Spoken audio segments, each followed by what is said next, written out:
Hello. So, in same spirit as by the last lecture, I'd like now to give the third lecture on calculus, and the topics for today are first of all, of course, the missing definitions of the most common number sets, that is, of the integers and of the rationals. And then we can start with a real calculus topic, our first calculus topic of university maths. Well, you could call it maybe pre-calculus, but well, it's probably the eye of the beholder.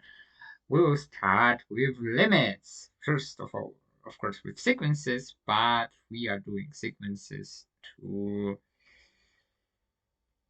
learn how to make the definition of the limits that you have encountered in school in a non-rigorous fashion, how to make this definition rigorous.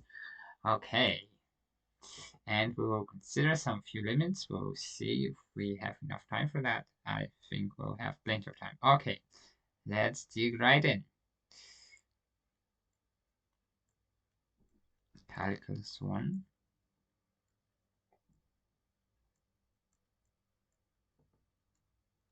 Third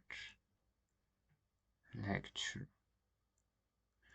And again, I will try, and I think I will from now on try it customarily. I will try to think while writing something down and to calibrate what I'm writing comparison with what I have already written and presented. Right. Okay. Well, um, first thing for today. First aim for today. And as always, you can just double the pace of your video if it goes too slow for you. For today, defining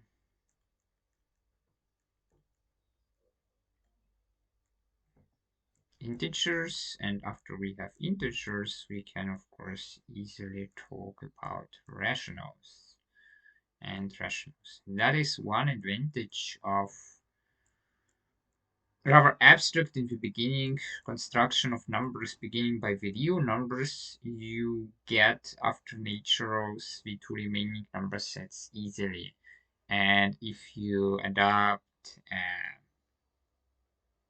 down top approach, then the construction of each of the number sets based on the previous number set, wow, is rather tedious. So this is the lazy approach. I would call it lazy. In the beginning, we put in some work to define reals, and we put some work to define naturals, especially considering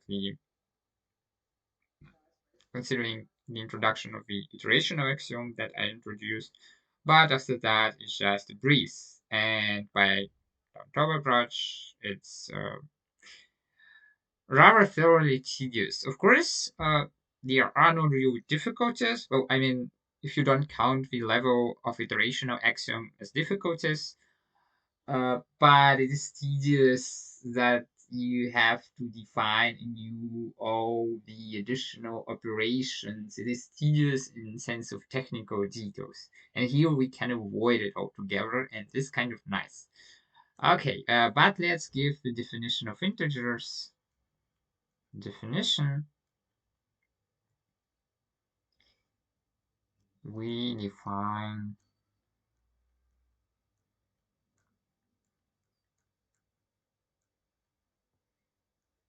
the subset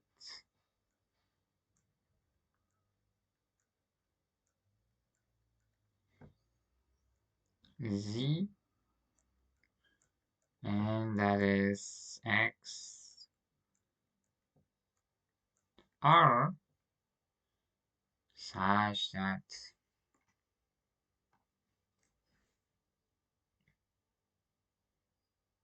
x is equal 0, or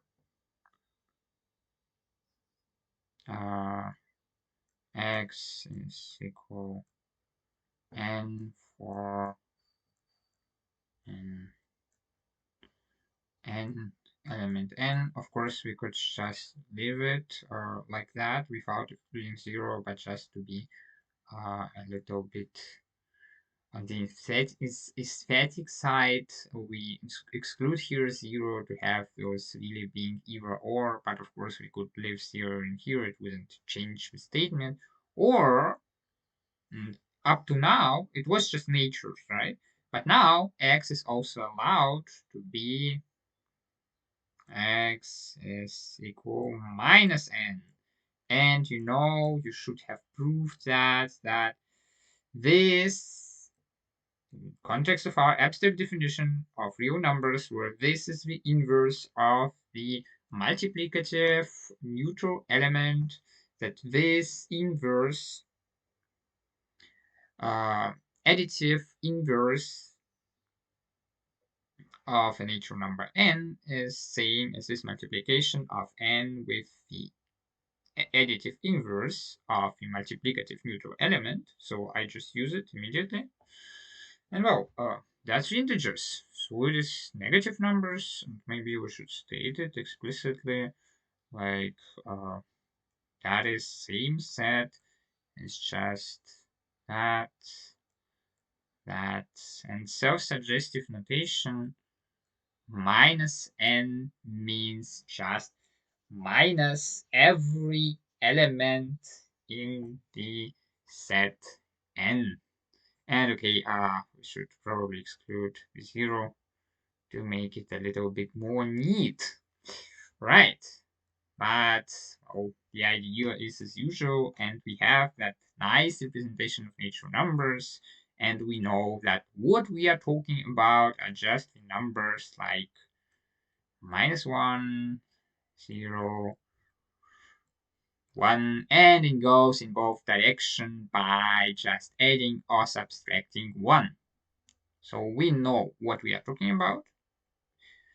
And at this point, you do not need necessarily to think about in those abstract terms. You can just think about it as you think about numbers from school, but you should keep in the back of your mind that there are those abstract definitions, and keep in your mind how they work, because, well, this will save you some trouble by deriving some simple identities when you will wonder, well, where does that actually come from by rigorously defining the numbers. You will just remember, oh, it worked like that, and then this thing is easily derived. Right? Those are just those little identities like that by inequalities, the sign swaps when you multiply the inequality by a negative number, and things like that. I mean, those little identities. And those that we have not touched explicitly just as well. There are lots of such, of course. We haven't touched each identity, but the beauty is that you can now derive them all by yourself in every situation when you need something like this, just by thinking about this axiomatic setup. Okay, well, as the integer numbers,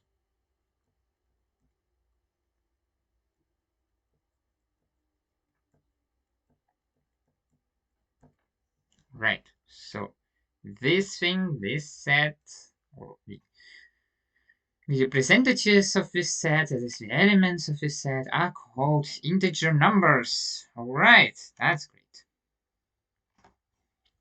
Okay, well, next, of course, we just define the rationals definition. And here we will also introduce this common fraction notation, which you are familiar with, but we'll introduce it based on our abstract setting, and you can probably already guess that it involves multiplicative inverse, but well, Now you see it in all its beauty as derived from the abstract notions. We define the subset, and we mean, of course, subset of reals, right? Because here we already say that those elements are reals with certain properties, so it's subset of reals. Q as those reals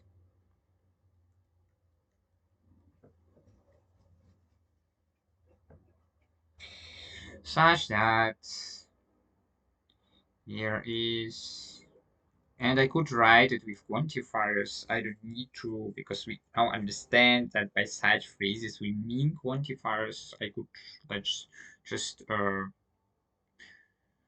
pick the version that I like more. Maybe now I write like without quantifiers, doesn't matter much. There is, let's call it customarily P and Z and Q and Z without zero. This is supposed to be denominator, such that,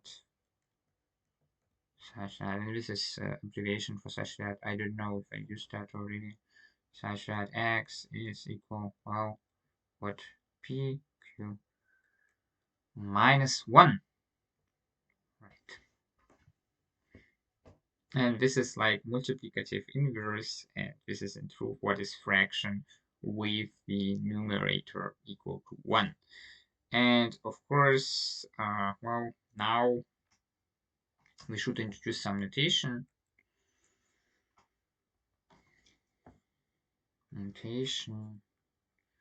And of course, we will also briefly introduce the fraction operations because it will be just clear how we work from this rigorous setup. You won't have to learn anything by heart. It would be clear from this rigorous setup, but of course, you should know the setup.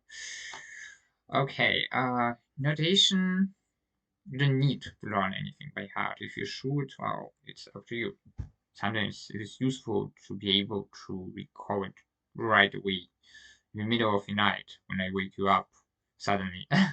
But, well, I don't think there is need, but well, you might have a different opinion about that. But certainly we will have a rigorous justification of how this notation comes up. Right, notation for p q minus 1 with, and this is not only for integers, that is in general with pq elementar, because for the rationals, we want those to be integers. You know how the rationals are defined, those are just fractions. But actually, well, we are allowing that for everything, of course. We write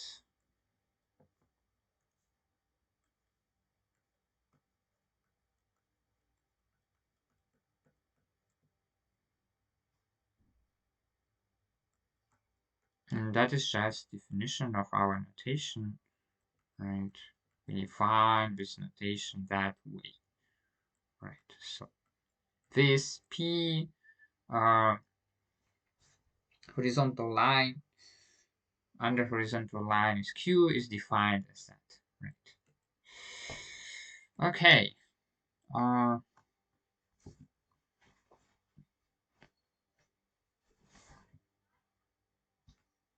With that,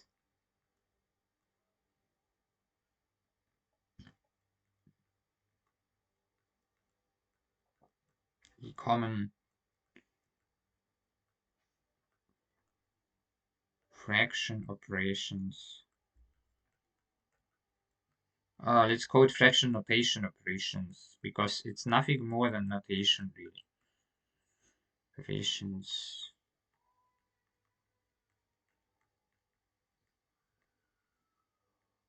Now arise easily. Or let's call it rather easily. Because maybe if one doesn't have enough exercise, it might be challenging some stages, but of course, I assume that you are proficient at that. But yeah, okay, everyone have their weaknesses. Okay, arise rather easily. Well, what do we have? Like, I don't know what it's called in English. Like, extension of action, extension of a fraction.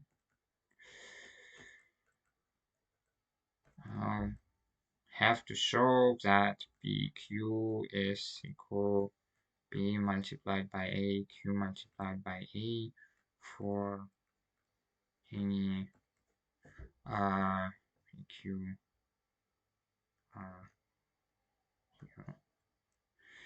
You recall 0 has no multiplicative inverse. We have stated that in multiplicative inverse. So it might have, but it has. But at least we haven't stated that it has, and you can prove easily that it can have a multiplicative inverse. Well, the proof goes just like we had as the axiom that 0 multiplied by A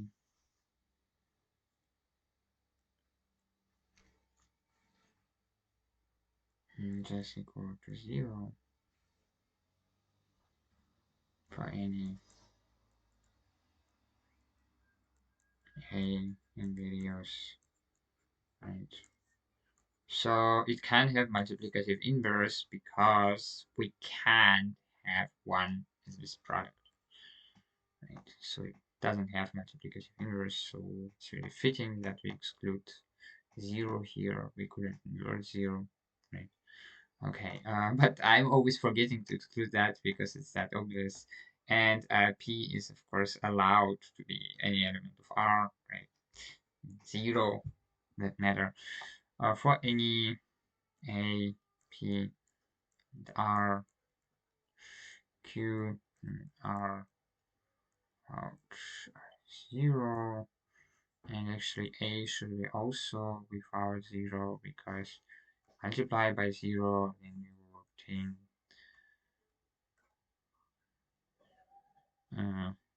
will obtain above in the law just even 0 and would have to divide 0 by 0. Okay, we have to show that, well, I won't even write it as a proof because it's just too easy, right? We just use this and then, well, that's nothing but q minus 1 by 1 by the neutral element property of 1 and by the associativity, so I don't write any parentheses, right? And then I use associativity again, and then I just bring A in by the property of the inversity, right?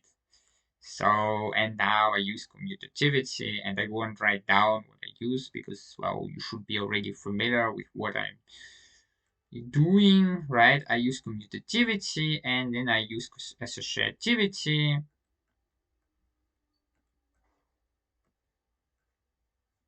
And here you have a little exercise. No worries, it's really simple. Exercise QA minus 1, Q minus 1, A minus 1. I should write it differently. In real numbers, of course, it doesn't matter because we have commutativity, but just for later settings, I should rather write it like this because by matrices that will be relevant. Here it is just relevant. Yeah, just prove that and prove that in that you think of the definition of inverse. I won't tell you how, but if I would tell you, it would be like 1 or 2 sentences. So you can prove that. It's really simple. You just have to think what this definition means and what this thing actually does. Okay, and we have the uniqueness of the inverses. So of course, A, P, Q, A, 1, and maybe I used again commutativity. I didn't keep track of that. And just by fraction notation, we have that. So everything looks fine. And now what extension of a fraction, let's say addition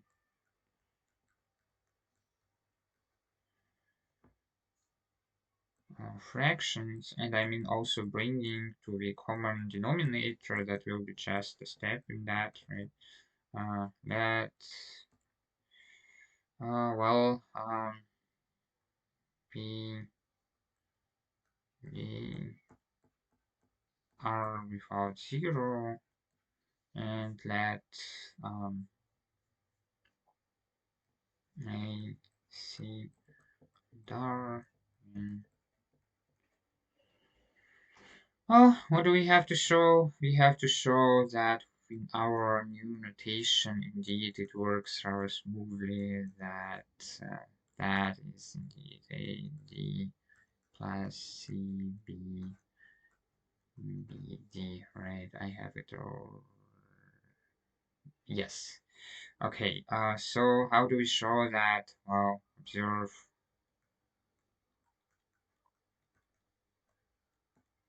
b plus c divided by d. Well, we know the game.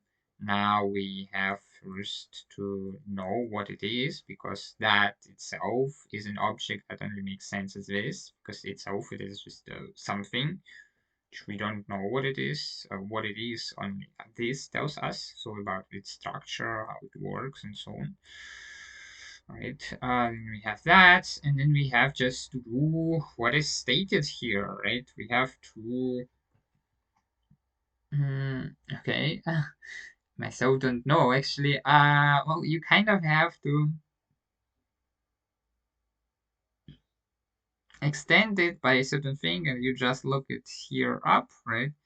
So yeah, so much about me dealing with fractions. But yeah, you can just look it up here, that we have it to extend it in a way so that we can multiply out this b minus 1, d minus 1. And that is, we should, of course, extend. We can only extend by 1, because 1 is the multiplicative neutral identity, so it doesn't change anything. If we want to extend multiplicatively, so we have to multiply by 1, so we have to have some kind of 1. And we'd like to multiply out this product b minus 1, d minus 1. So, of course, we extend by something that gives the missing parts here, and you can see that it just mimics making the common denominator, but just in our true to the core notation, right? And now I'm using associativity, commutativity, and whatnot. And what we do, we just multiply out this by the distributive law, right? And we are left with exactly AD plus CB.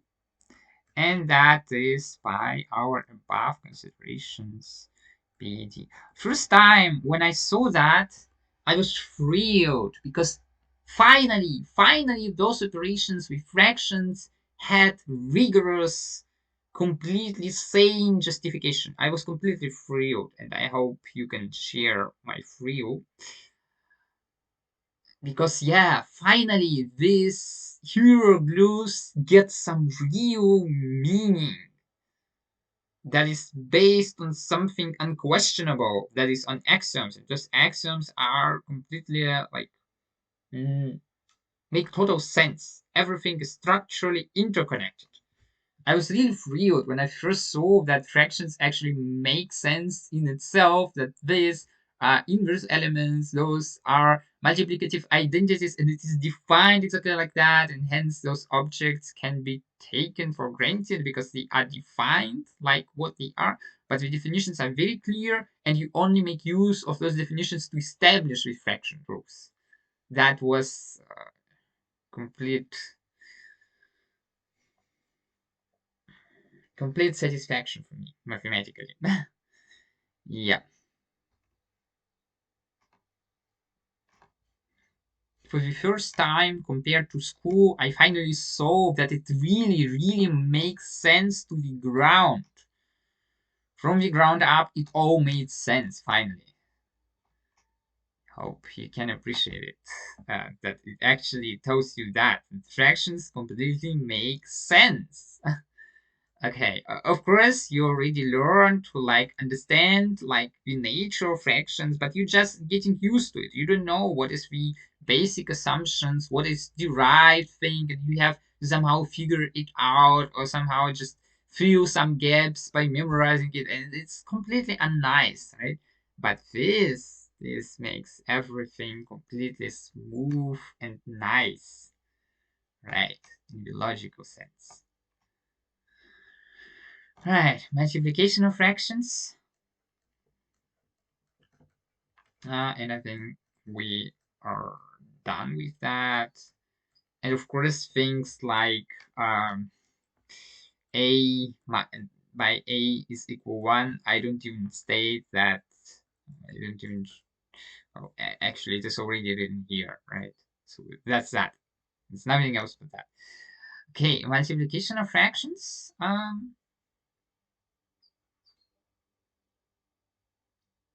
Okay. You know what we have to show, right? That it is equal to AC divided by BD, but well, we just use the definition.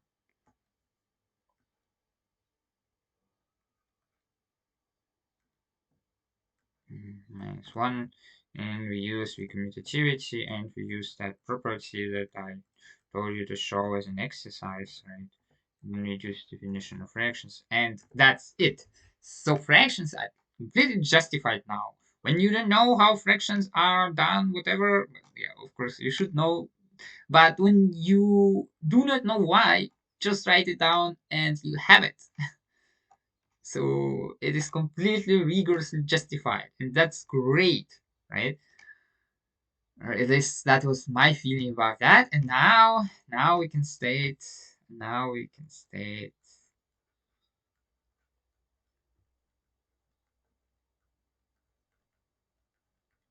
this set Q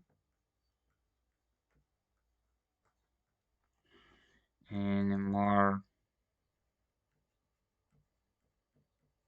customary form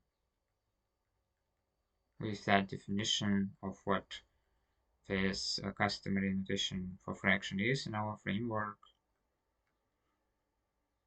Have Q is equal to P divided by Q, Q element Z without 0, and the just element of Z. Right. And this equality like extension of fraction, there are multiple representations of fractions because you just can cancel it out. Well, now you know what it is. It's just representation of multiplicative identity.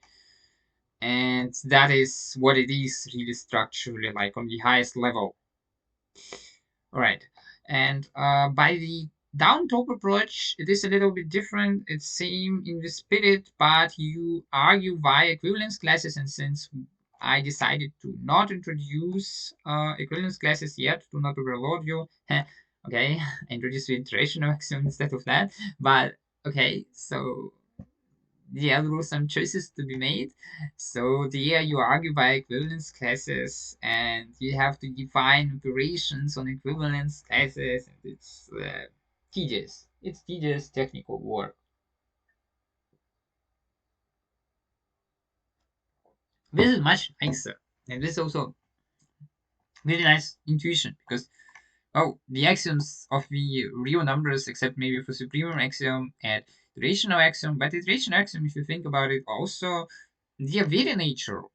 In very nature, I mean, in the language, in the common language, with that meaning. Right. Of course, not in mathematical meaning of natural numbers or something. Okay. But actually, natural numbers are called natural numbers because they are natural. Yeah. Okay. Obviously. Okay. So we have these sets, and now, well, now we begin. First, I should remind you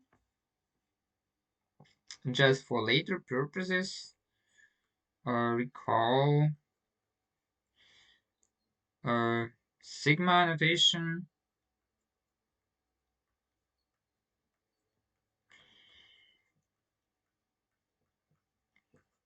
from basics of university math series.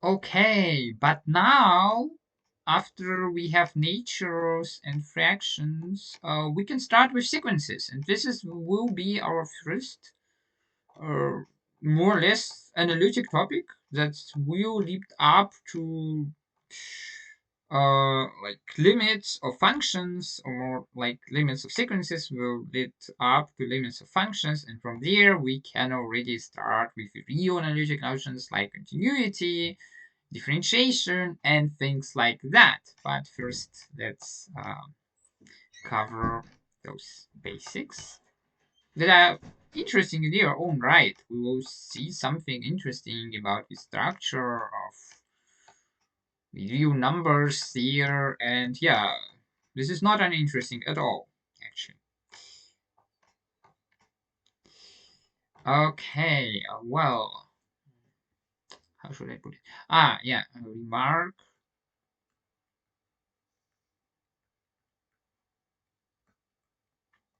From now on,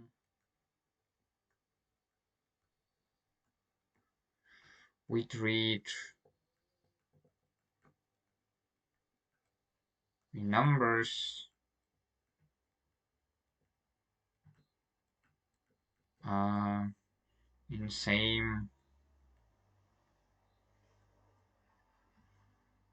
let's say, intuitive fashion, like we are used to. We are used to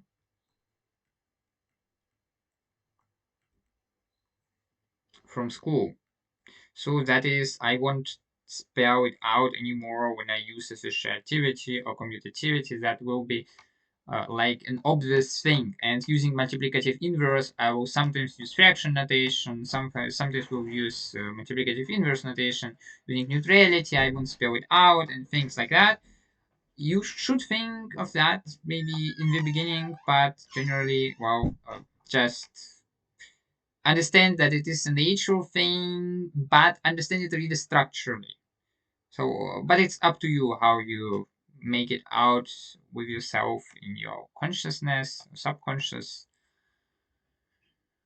So yeah, we will from now on assume that the numbers are just the numbers familiar to us, and we can deal with them like we deal with numbers. But for example, we set up like the supremum axiom that will of course come to some implication. Not for nothing, we have defined it, of course. But yeah, uh, the standard properties of numbers like comparison, bigger or equal, properties of bigger or equal, and things like associativity, commutativity, distributivity, neutrality, inverses, like multiplication with zero and things like that, that will treat just intuitively, and everything alike too. Okay, this is an important remark. From now on, I won't make references anymore to this very axiomatic stuff. Or well, maybe occasionally, but generally no, because otherwise it would slow us down considerably. If you have trouble like that you have to justify every step, well, then I probably have two advices. First of all, don't get caught up in it too much. Rather, get used to the idea that we have established those and now we are just using them, and that is just fine. You can teach your consciousness to deal with it without troubles. And another advice, well, go for it in some cases just for you to get this feeling that you really appreciate the structural setup we have established. If you need to do that, so just for some calculations, I also doing that sometimes, like for comparison calculations in some cases. I'm just thinking, oh, how that came up and things like that, because it kind of it gives you a comforting feeling at times. So yeah, but yeah, naturally you have to understand for yourself what makes best for yourself. But in any case, make it work for you so that you can make free use of that. But I also mean structurally uh, proper use and the use that does not produce mistakes. Right. What exactly that means, you have to understand yourself. Okay. Well, let's start these sequences. Subchapter sequences. Actually, that's a chapter, right? So, chapter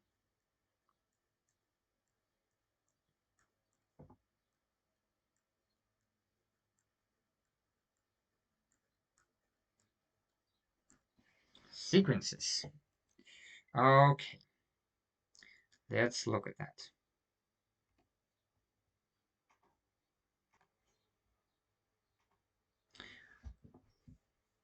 Okay, well, let's first define a sequence.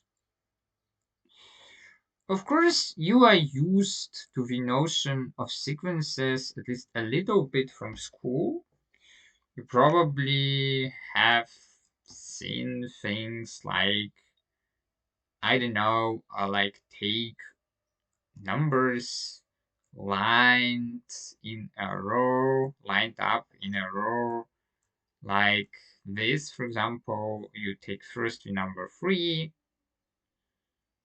then you take the number 3 plus 5, then you take a number 3 plus 5 plus 5, then you take the number 3 plus 5 plus 5 plus 5.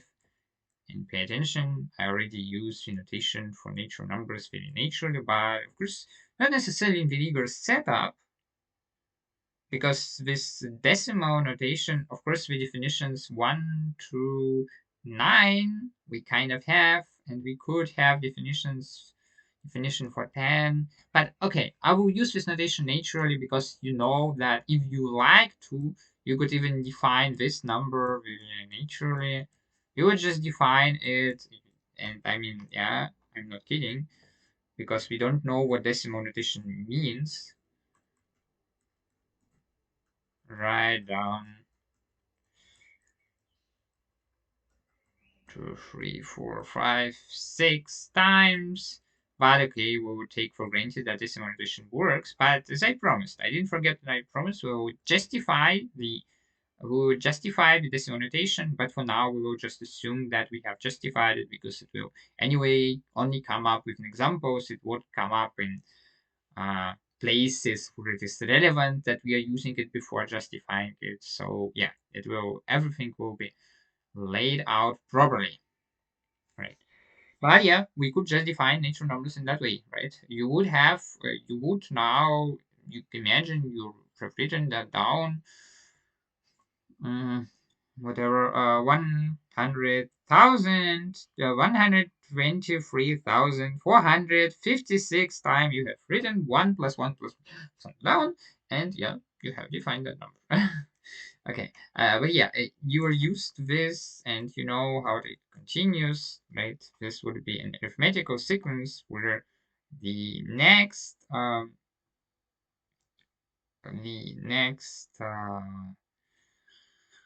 it is called the next member of the sequence is derived from the previous one by adding 5. And of course, you also used to something like that. And that I took 3 both times is just a coincidence, right? and you recall the notation for the power, right? 394, and you just continue, right? So those are sequences that you're probably used to. Maybe you have also seen things like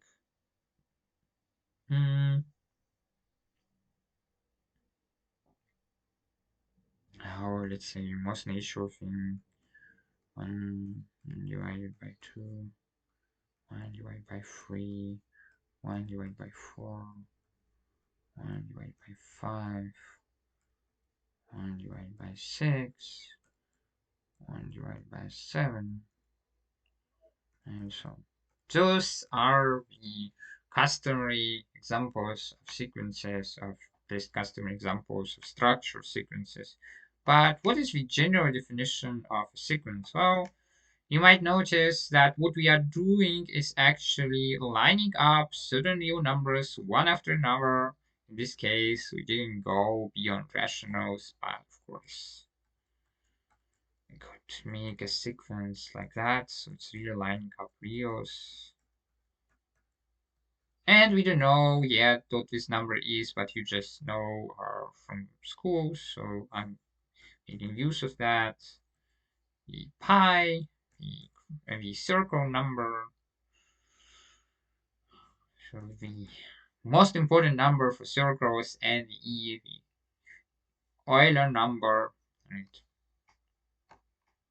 Okay, but yeah, it is real numbers lined up. How do we formalize that? Well, it's very simple. It is just a map. A map f from the natural numbers to reals is called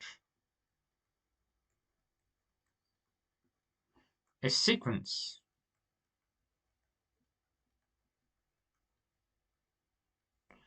of real numbers.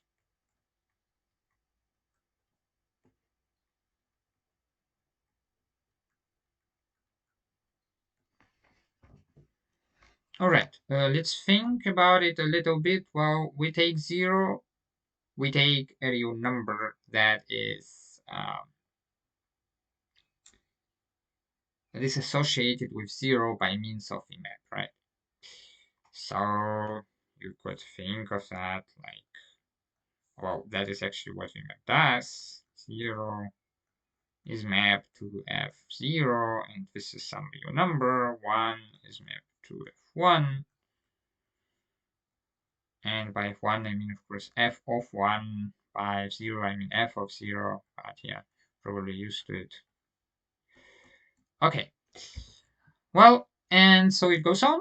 And you just have, well, what does that actually mean, really mean? Well, we have the 0th position. We position something here, here, that, here, that, here, that, here. We have the first position. We position something here. We have the 3rd position. We position something here. And if you recall, when I use counting, I actually use natural numbers. You could try to justify it in your mind properly, that it really is same thing as going through all natural numbers as we have established them structurally. There is no need, actually. But if you like to do that, well, that's a good mental exercise. You could do that. But it would just overload your thinking about the concept. So in mathematics, you kind of switch between structural levels of thinking. It is not like you keep in mind all the structural features of the structures that underlie a certain structural level. You do not do that, otherwise, well, a human mind is a really restrictive thing. It's much more restricted than you think. So don't think that mathematicians somehow keep it all in mind at all times. No, they switch structural levels in a clever way. And you should also learn that. Yeah, but what I mean by that, you will understand with time. Okay, we also write customarily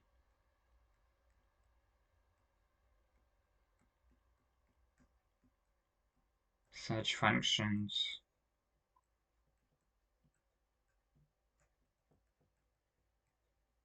are denoted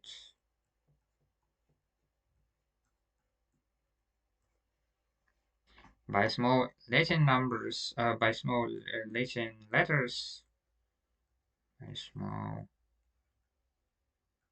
Latin letters, A, B, C,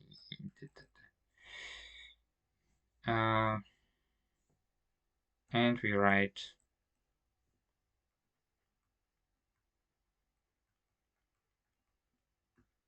a 0 instead of, and with same letters, of course, same. Alright, that means here same is written, so here is written instead of 1 a of 1. So we just put this index as a lower index, and since we do not do really manipulations with arguments by sequences, this used to be better choice of notation, and we have just that. Well,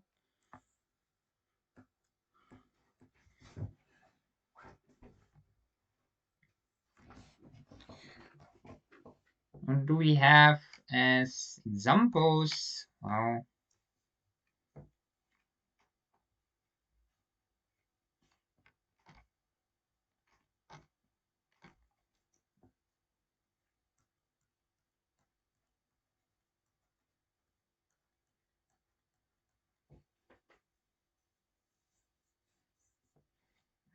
examples. Okay, let's take a look at the sequence. And yeah, I will just denote sequences in the usual way, how we are used to it, right?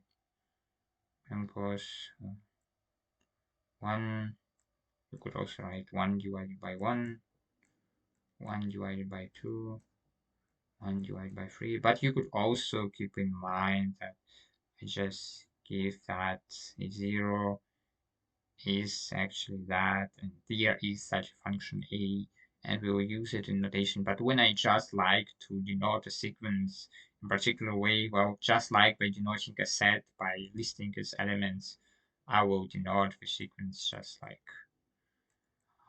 I like to, right? Just listing the elements one after another, right? Okay, that is sequence. I could have a sequence like no,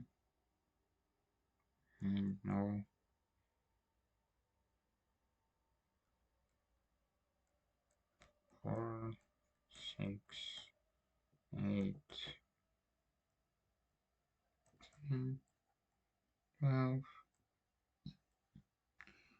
Okay, then I could also have a sequence like, okay, let's take something that doesn't allow us a simple way to derive it. Maybe you recognize this sequence, which is the famous sequence of the Fibonacci numbers.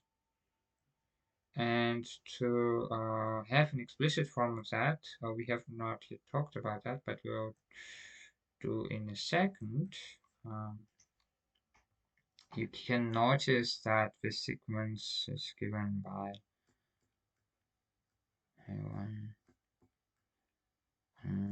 a2, oh, a0 equal 1, 1 equal 1, a2 equal a0 plus a1, right? This is legitimate thing because I'm defining a function, and the function is just the rule, or if you recall the rigorous definition, it's a set that has a certain base of numbers, and I can pair them up in that way. And here are an important feature of mathematics comes into play, namely that mathematics all happens simultaneously. In mathematics, there is no time. I have to actually actually give you the definition of that sequence, I would have to write it recursively and I would not have given you an explicit definition. But in mathematics, everything happens simultaneously, even if it is infinitely many actions. That is like in mathematics, there are no actions, there are only results. That is already written down. It's just that I'm being a human, have to specify that step by step. But in mathematics, it is all already specified and it is just there. This object is just there and it is just defined as a function. So there's no problem in defining this function like this, right? Especially with iterational axiom, we have not looked at this special. At the more general kind of iterational axiom, but yeah, can just think of that like that. In mathematics, there are results. There are no actions that happen one after another. It is actually all there already. It's just that we humans have to make our access to that by difficult procedure. And of course, here we have and AI. We can already specify for natural number I what that will be. Except for zero actually. Also for zero, doesn't matter. That will be just one, right? If you take, for example, 3, then you have 1 divided by 3 plus 1 works, right? And this is a way to generally denote sequences.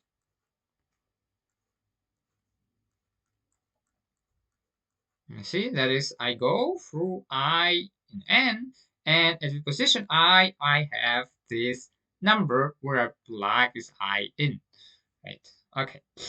Here, of course, you just have I and go to true I, but you also could have defined the sequence recursively.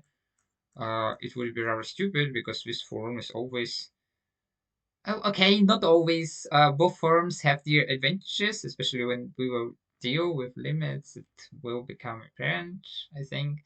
Yeah, but like the more comforting form is rather the explicit form, right? And interestingly, even though you might think but this form has an explicit form. Fibonacci sequence.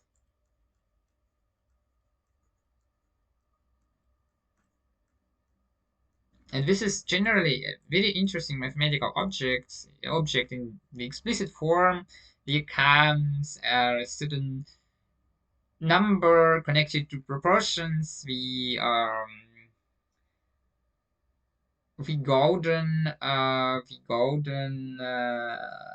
cross section or something, a certain number that is very prominent in proportions, and Greeks also have used this number to do perfectly beautiful shapes for their architecture, or at least they believe that. Actually, yeah, like the faces of their statues, they look especially beautiful because they use that golden proportion number.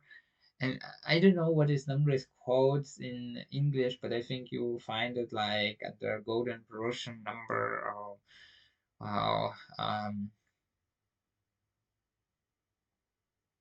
golden cut number, golden section, or something. Something golden, some golden number. Okay, so yeah, there is explicit form, but it is not quite trivial to derive it. So we refuse to we omit the derivation, but well, you can memorize for yourself that there is an explicit form for later, and maybe in an auxiliary series I will do um,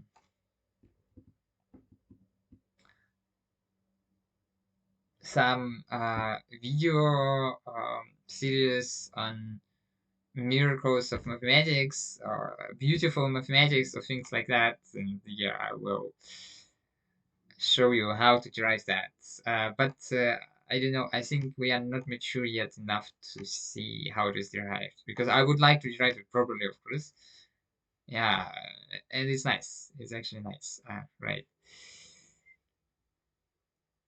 Right. I would also have to think about it myself again. It's not quite trivial. There are some steps of thinking that you have to think a little about. Right. So maybe there are also complex numbers involved.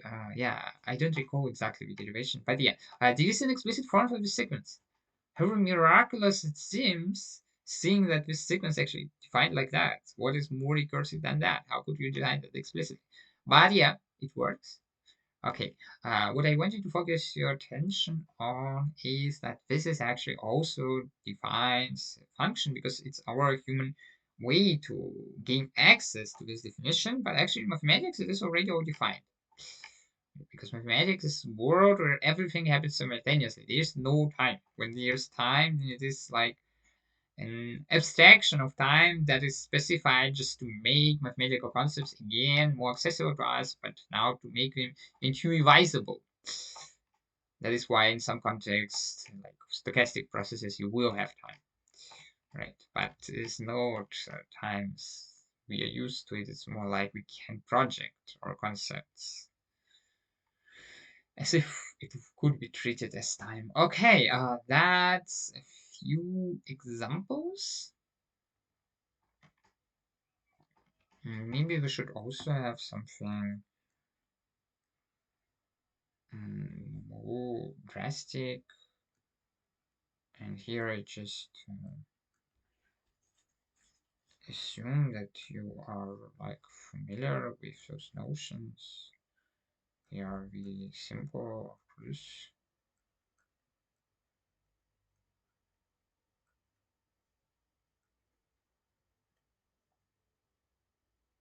That we will define very soon, and there is no trouble to define. Or maybe not soon, but there's no trouble to define it at all. So yeah, it will be natural. Okay, what do we have for now? Well, of course, also that thing is no trouble to define at all. A sequence like that, for example, also a sequence. And don't be afraid of such expressions. First, your task when you see such a mathematical expression, your task is not be afraid. You see some reclamator, you see a sequence. Then you see a fraction, and you see this fraction has some numerator, some denominator. What do we look like? What do they resemble? And things like that. So don't allow mathematical concepts to somehow make you lose confidence. That wouldn't lead anywhere. All right. Just analyze that carefully, step by step. There's no problem in doing that. All right. What else do we need? Well, note, of course,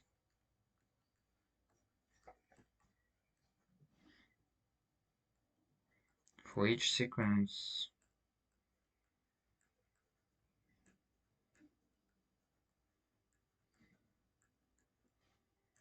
A, N, N, and then we could define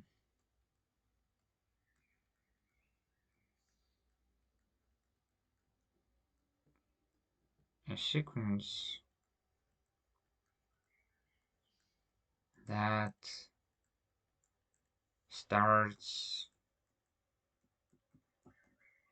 at some place within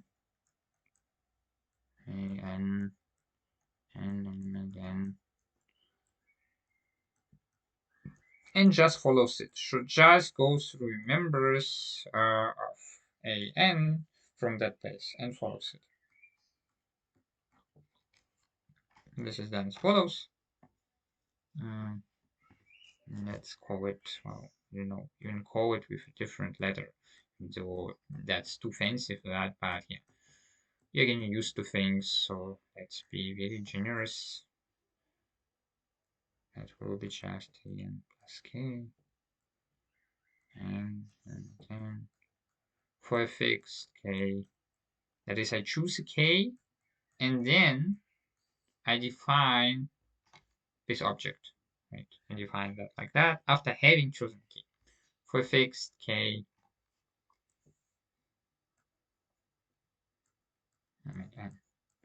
obviously, when I choose 0, it is just my sequence an. But when I choose, for example, 1, I would just start from the position k equal 1. Would just give me a sequence a1, a2, a3, and so on. Right. All right. If I would start a k equal to 2, that would just give me some a2, a3, a4. So if I would start at k, that would just give me a k plus 1, a k plus 2, so on. So yeah, but yeah, should pay attention. This is just index manipulations, nothing special. This is now b2, this is now b1, this is now b0, because we have added just 1, and other than that, we took the members of the sequence that we had, but we took the members of the sequence that we had shifted by k. Right. All right. This is shift, and well,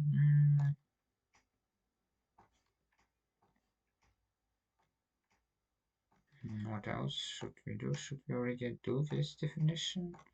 Let's think about it a little. Well, I think we should do that. Well, but how would we do that? Well, let me think about it a little.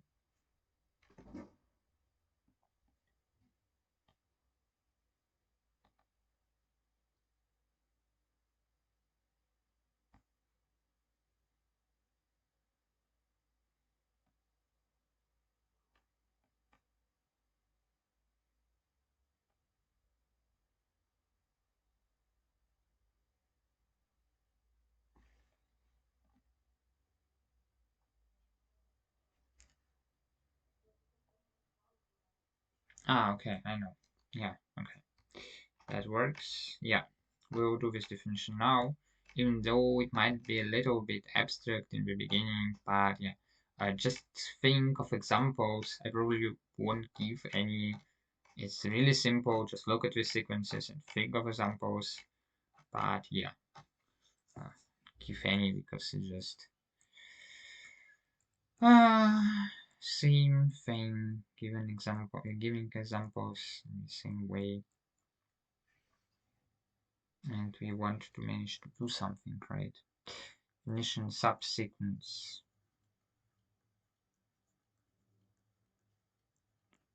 of a given sequence.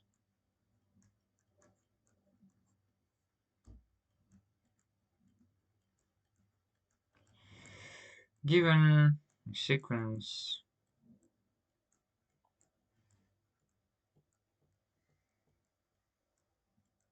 a n and then define a subsequence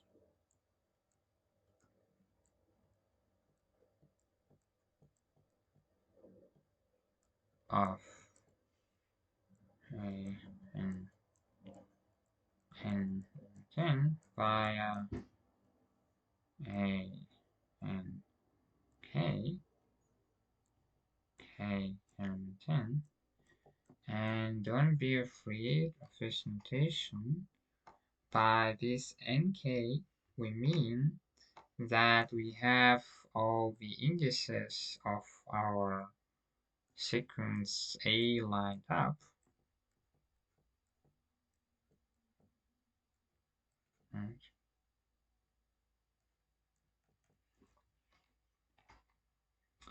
And we just go through k element n, that is, we have k equals 0, right? And then at some point we say k is equal to 0, for example, right? And that would be n0 equal to 4, right? So then we go on and at another number, not necessarily 6, but just another number in here. But of course, that has to be a large number. We say that here k equal to 1, and that is n1 is equal to 6. And then this sequence will be just an0, right? Because we take this number for k equals 0, we take the number that k taken k makes out of it, and that would be the number 8 and 0 in this case. So this would be b k k and defined as follows.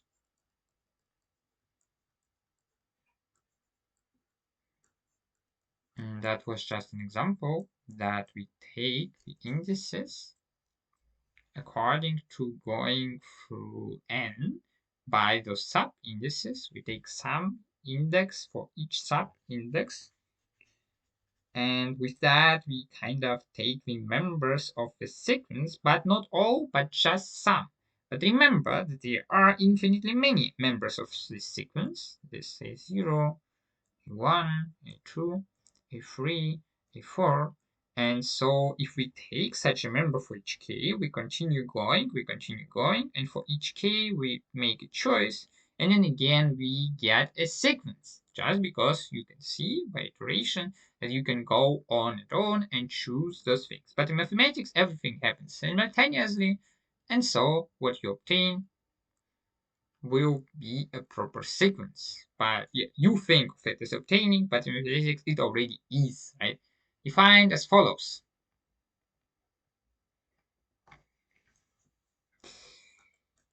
Let's L be subset of n, and let's do it more appropriately. Okay, subset of n. Well,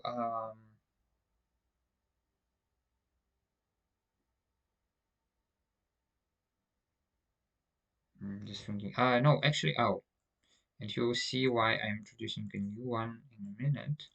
L be subset of n. Well, be subset of n.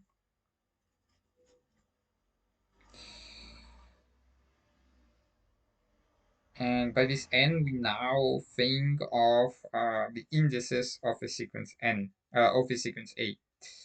Right, let L be subset of n. All right, actually not necessarily. Yes, let L be subset of n. That is infinite.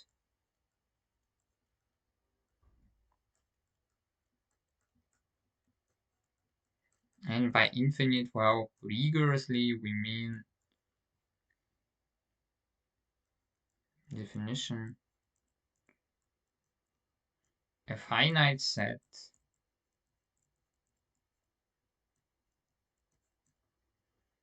M is a set such that here is n such that there is, recall our definition of natural numbers by ejection. So all finite sets are all sets for which we have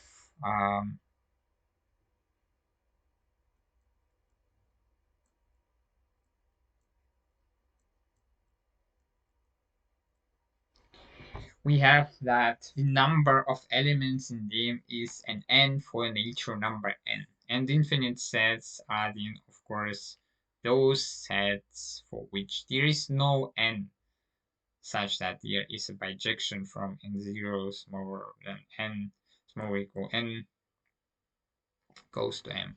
Okay, so that is an infinite set.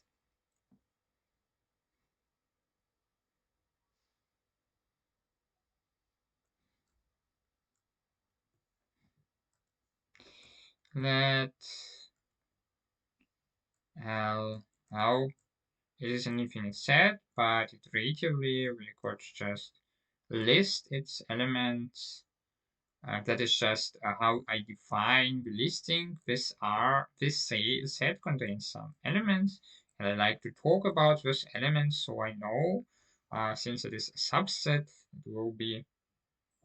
it will have just some elements of n, so I can list them just iteratively, right?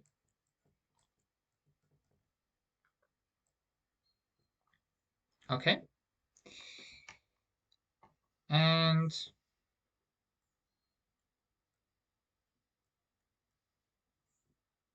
define.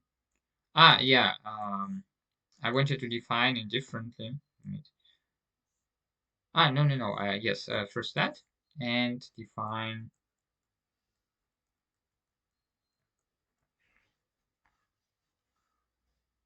Those are just elements of that, right? And define our ordered.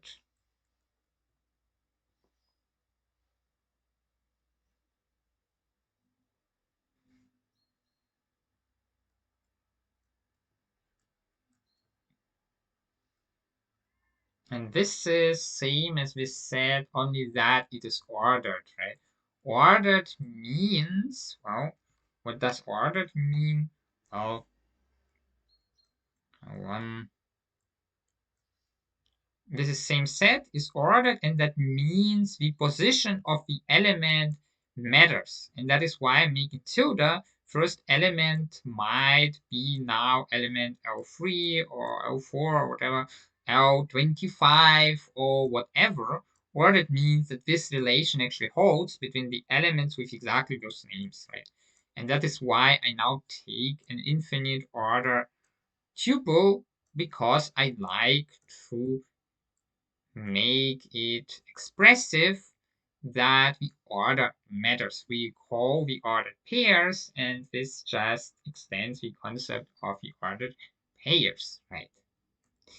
Okay, and define.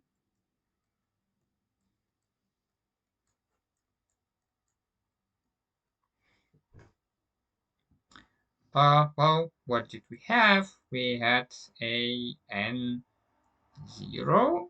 is defined in as a L1. So you see here we talked about indices because I told you you should imagine this n at this point as the indices, so the natural indices of the sequence A. Then we took some of them, infinitely many, right? And then we ordered them, that is, draw them into this position. And we know by transitivity and by absoluteness of the relation that this relation holds between any two real numbers. We can really order them, right? Okay.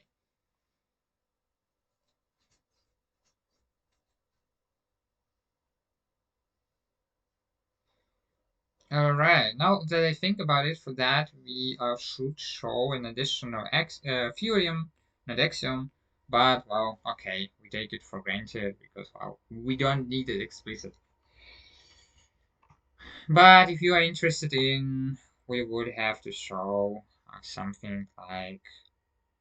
Actually, that shows from the infimum thing, but the thing is, how exactly do we order the numbers? I mean, it's not that trivial that you can order them. Of course, you can do for any two of them a comparison and like.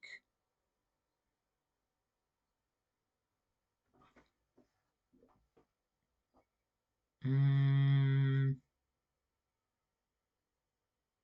Oh yeah, actually ordering is what we think about in this context, but what it actually is about is for each number, and we know that it is like that.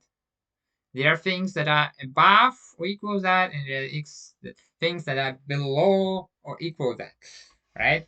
And that actually defines the ordering because each number divides it into that. You can't rigorously formalize that, or maybe we have a need for another axiom yet again, but for each number you can do that. So for each number you can just look, is this number here or here? And so if you imagine that you do it for each real number, then you just go here, you start at, well, you would not even know how to start, but you do it simultaneously for numbers and then they are ordered, right?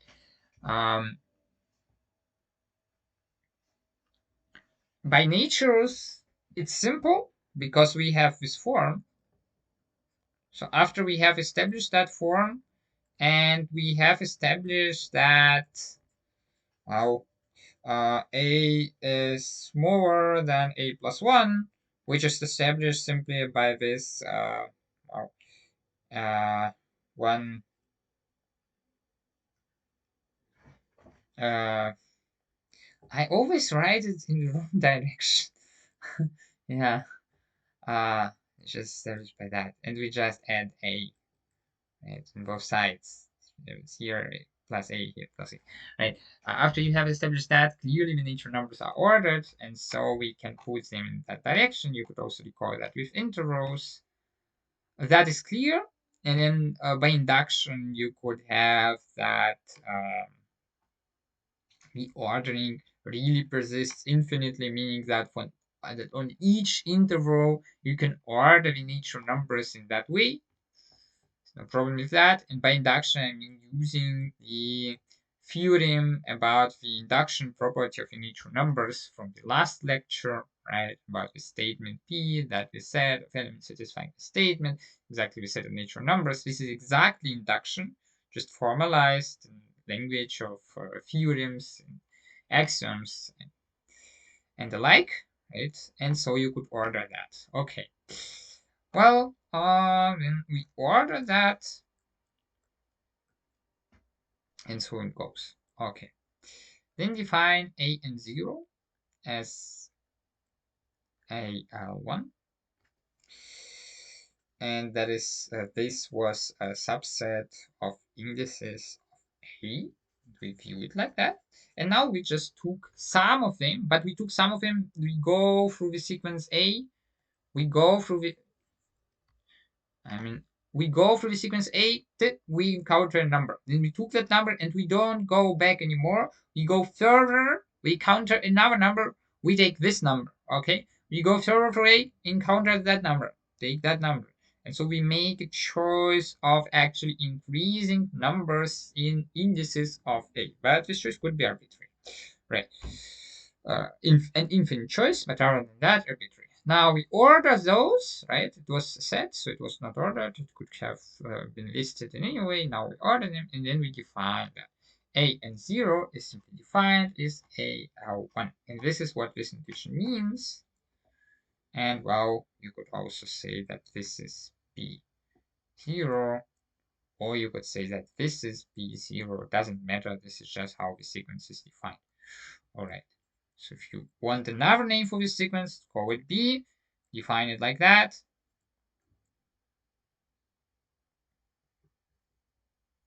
And of course, there is a little shift, but you know that it doesn't matter. It just matters through which elements we go at what places, right? If you want it rigorously, then you just define this like that. And you define the sequence to be that after that. Right? And so you have the sequence B0, B1, B2, and so on. Right. And yeah, this is customarily just written like that because, well, you just define a sequence on those indices. Actually, what you are doing, you are defining sequence of indices, and this sequence of indices, you see, this is a sequence of indices of the sequence A, but now you just take some of them and that defines a sequence on the indices of A. And that sequence you take to index those members of A that you'd like to have in your new sequence. And that gives you that. All right. And so on. And so on. We have a better word for it actually. BI is equal A and I is equal A L I plus 1 because we had that shift, right? We started here not at 0 but at 1, but it doesn't matter. Okay, that defines the subsequence of a given sequence. But now we'd like to deal with limits. All right, finally we get to limits, and this will be your first really mathematical standard definition because here the quantifiers will appear in all their beauty. This definition might confuse you a little bit in the beginning, but well, nothing better than just digging in and starting to deal with it in your mind, and soon it will be just a breeze. But of course, I'm talking like that. The definition is not trivial, especially in the beginning when you first encounter it. You have to contemplate it. You just have to think what it really means, why it makes sense to define it like that, what we are doing there, and things like that. So I first state the definition, and then we will contemplate a little bit what limit is. I mean, in intuitive way of understanding it, and we will see, well, this definition is actually what it should be. Or at least, I hope I will give you this impression. I hope I will be able to. Okay, you also probably noticed that I'm not that rigorous anymore. Like I'm defining things just underway, and yeah, because yeah, you should already get used to the thought that learning mathematics is learning to deal with structures. It's not just learning some certain definitions, some certain theorems. It's really learning to deal with structures, and that's how I'd like you to understand that. Definitions and theorems you can take from a book. Of course, it's important to know them, absolutely important. But more important, in my opinion, is just mathematical thinking, or maybe not more important, but like some definitions from this learning to deal with mathematics itself, you should be able to pick up underway. Of course, it's difficult in the beginning. I am repeating myself. I know that it is difficult in the beginning. No question. But yeah, you should get used to this thought, and that's why I'm doing it more and more casually. Okay. I promised you an example of subsequence. Well, and I mean like that you really see that this is what's happening when we do a subsequence. Let's take something very simple example of building a subsequence. And we go through all these steps so that you really see that this is how it works, that it is not just abstract formalism that doesn't use anything, that it's really how it works. Okay. Okay, well, we just take a n and then b equal to 1n plus 1 and then that's because we are starting from 0. I'm not taking this customary form, but of course we could just start our sequence somewhere else, right? We could say that b0 is equal a1, and then we could exclude here 0. So of course those takes with shifting, they don't change anything, they just change how we name things. But okay, let's not do that. Now then let's define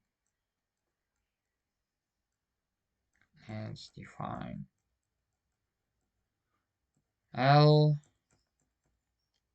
Well, we just define it. We have to take an infinite L subset of n, where n is thought of as set of indices of A. A set of indices of A is just natural numbers. Let's take L being just, oh, you have to take an infinite set of that. Oh, that's just, I don't know. We have to land in the natural numbers, right? I'm just taking n multiplied by 3. And by the way, of course, what I forgot to mention, addition and multiplication of natural numbers, if you'd like to see how it works, well, you know now that this is just n times 1. This is just m times 1. M times n times plus 1.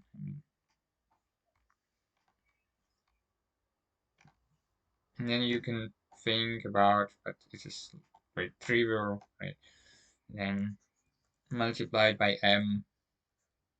You just use distributivity law, right? You just use distributivity law, and then you have defined it properly. It's n times, that is m times.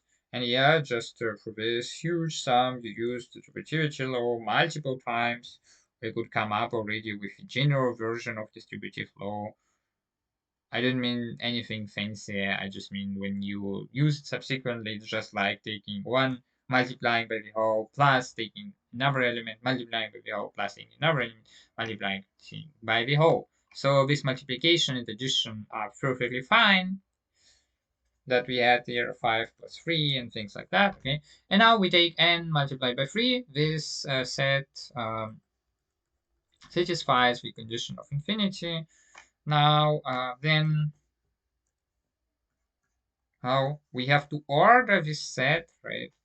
In L ord.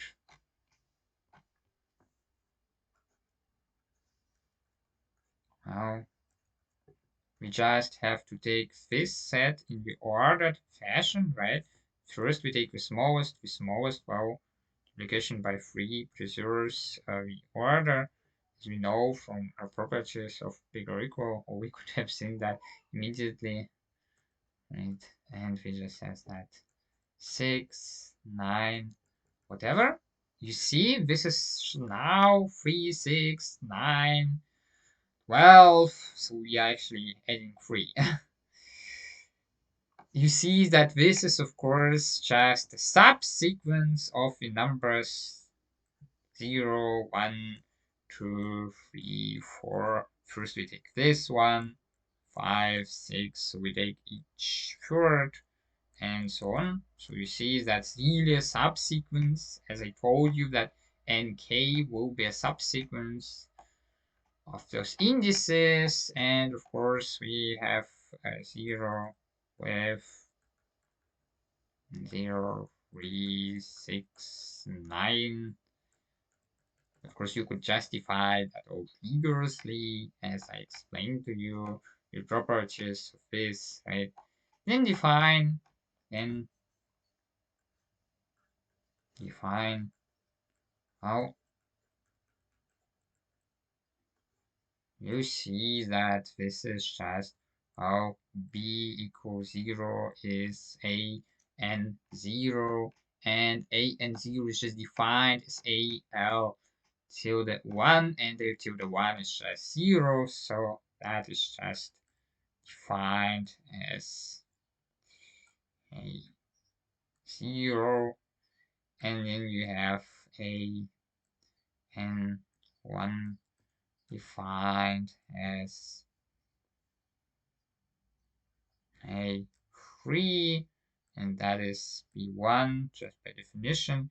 Here recall that we just take the next one that is 3, and the first one what we took was 0, and we just go through those A0, A3, A6, and that is why subsequence. We only take some members, but let's take a look what it is in our case. Well, A0, we have to recall what it was. 1 divided by 0 plus 1, that was our A0, right? That is 1. That is 1 divided by 1 plus 3. I'm not looking that up in the sequence anymore. We get that, and so on. So that B n n n is equal a n k k element n, and you can already see what that is. That is just 1/4. What is next? Well, probably 1/7, because what we have is just a 3, then we have a 6, and we have a 9. 9 would be 1/10, and that is our subsequence. And you see, compared to our original sequence, where we had 1 divided by 2, 1 divided by 3, 1 divided by 4, 1 divided by 5, 1 divided by 6, 1 divided by 7. What we obtain here is 1, 1. Then we go up to here. Here we had 1/4. And we go up to here. Here we have that 7. So that is just a clever way to formalize choosing certain members of the sequence and having them in the same order as we had them in the original sequence and packing them all into a new sequence. This is nothing but that. So it really does what subsequence should do. Right. And of course you now could, and I would recommend that you do it, do a difficult example with Fibonacci numbers and look what you obtain. Of course, nothing is difficult about it, but just a little more technical because you have to keep track of a little bit more indices. Just do that. I left the more difficult exercise for you. It is sometimes done. Yeah, because I tell you honestly that it is a little bit of a drag, but okay, you have to familiarize yourself with this definition. So yeah, I did that for you. Okay, at least one example, so I didn't leave you with that funny thing. Oh, what does that? What did he tell about that and why? And yeah, not like that. But yeah, the difficult thing with the technically difficult thing with Fibonacci numbers that you'll do by yourself. Okay, oh, let's finally look at the definition of limit. And we stand by beauty or, well, casuality of mathematics by difficult things. As it probably will seem to you difficult in the beginning. Okay, well, and actually you can see now why in lectures on mathematics, everything is very much shortened and such things are not given. The reason is exactly that it takes up too much time. In lectures, professors just don't have time to give you all those little details and to talk about all those little details, because otherwise you wouldn't get anywhere just because of temporal restrictions. The lectures in the term wouldn't suffice to get anywhere. So that I'm doing that still is, well, kind of dumb in that regard, but since I can take that time, I'm taking that time. Okay, definition of the limit. Definition limit of a sequence.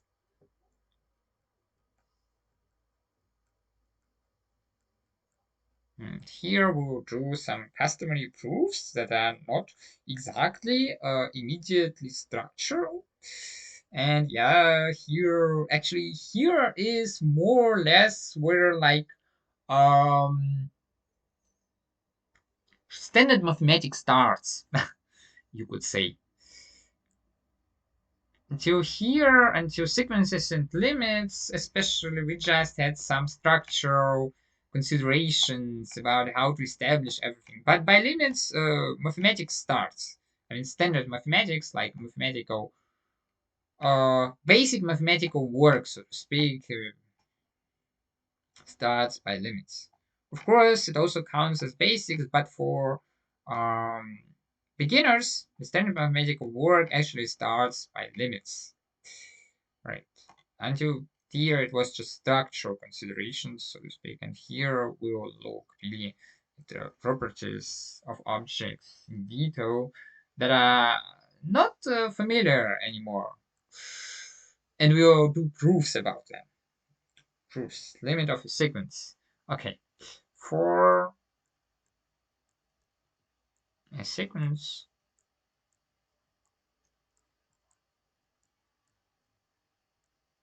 n, n,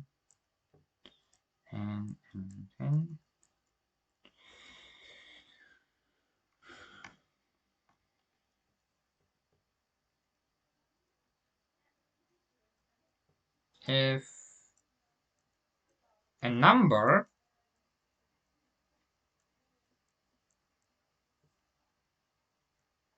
a limit n, and a is now a number. Sequence is now called an.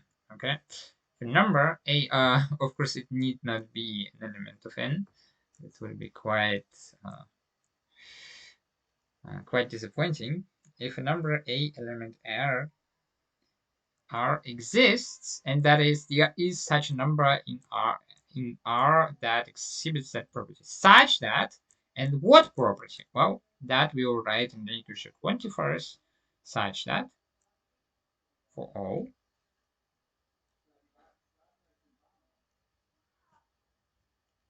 epsilon.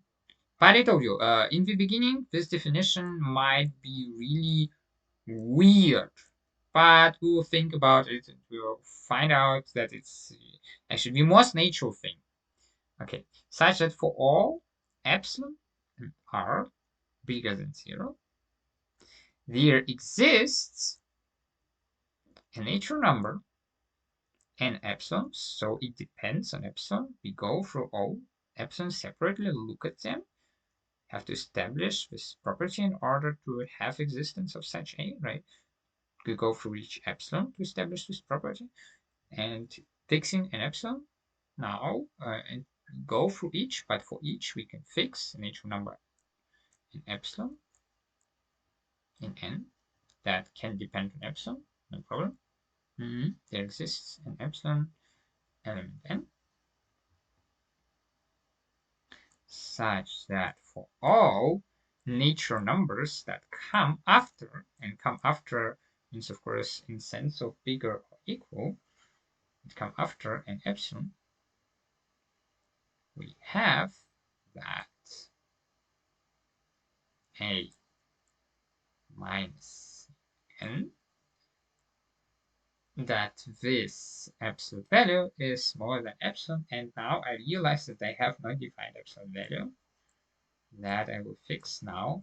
This is an important definition. This is not just the side definition. This is an important definition. Actually, all definitions I write down are important. That this is really a definition that should have been within the course. I should have thought about that. Yeah, sorry, but yeah.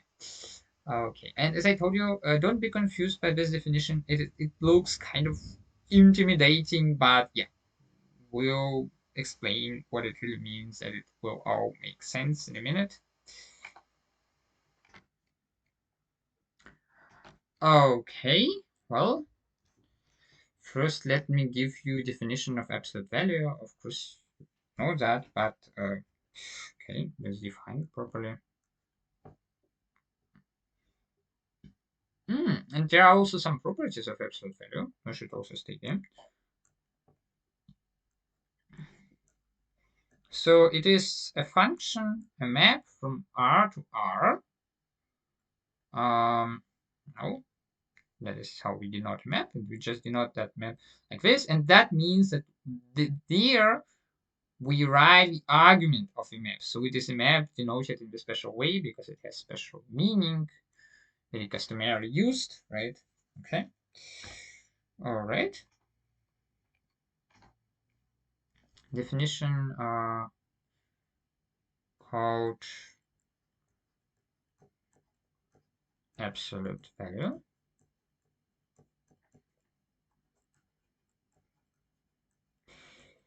And it just gives actually the distance from the origin. So if you have that origin, I mean 0. If you have A, the absolute value gives you that. If you have B,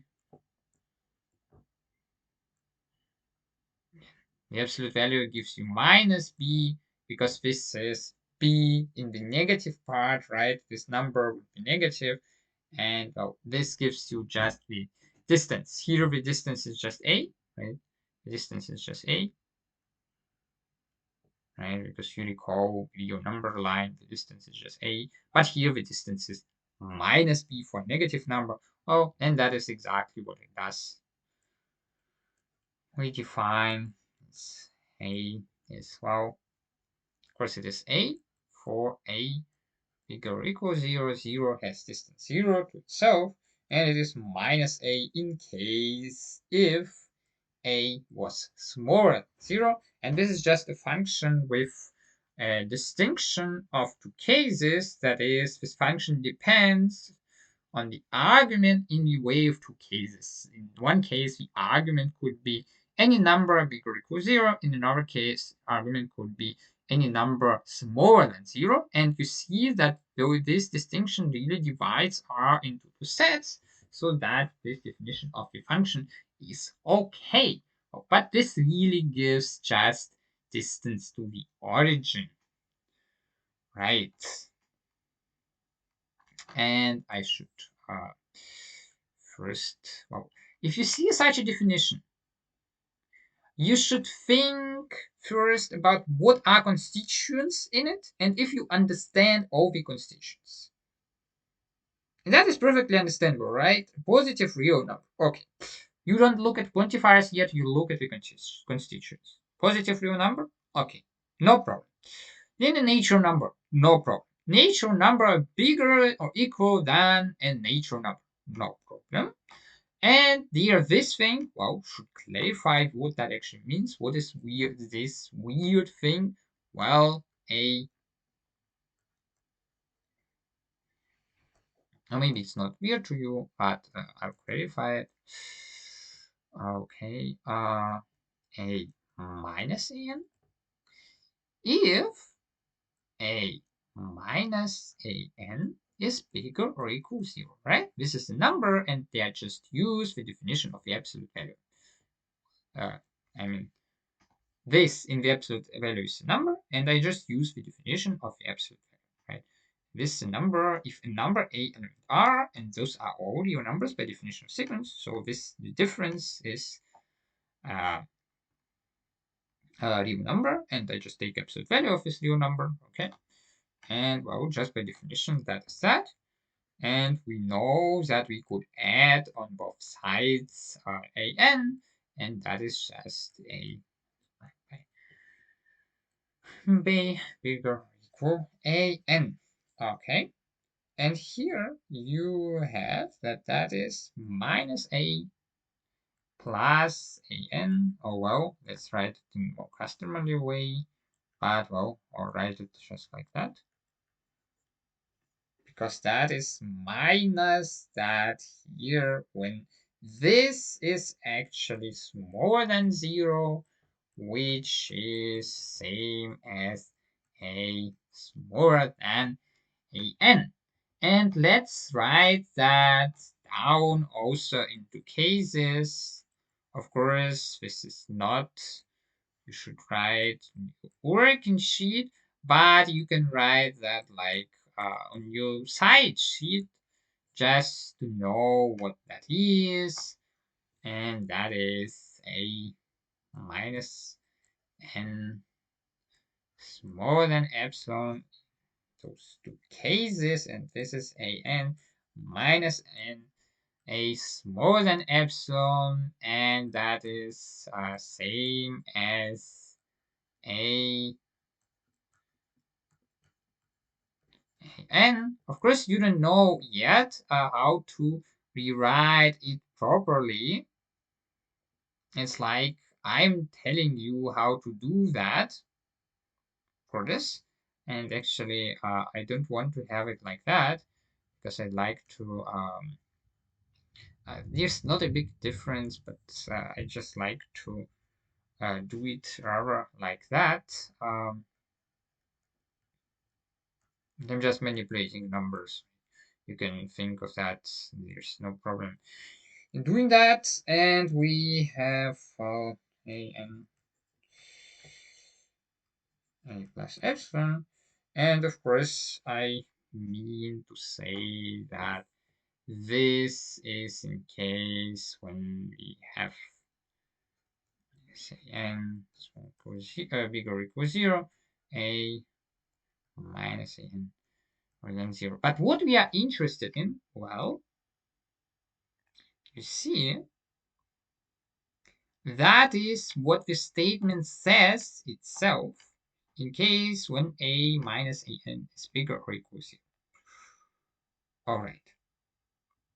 But when a minus an is smaller than 0, right, and epsilon was supposed to be a positive number. So that is also true in this case. So in both cases where a minus an bigger or equal to 0, or it is smaller than 0, we have that in both cases, right? And I don't mean 0 here, I mean epsilon.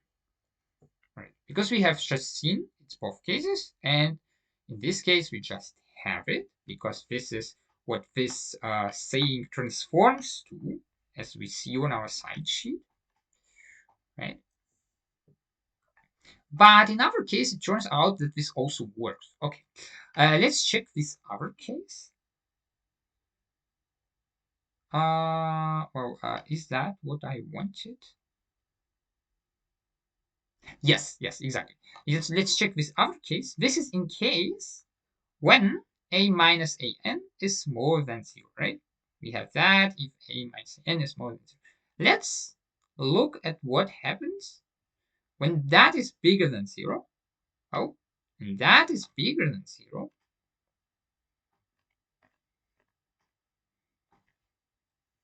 And then we'd like to have again this in all cases, and we just look what happens. Well, when that is bigger than 0, then of course, multiplying both sides by -1 and using properties of even numbers and using properties of bigger than equal, we get that. Okay, that was not right. We get that. And I have just multiplied by -1, right? Which actually implies that an minus n,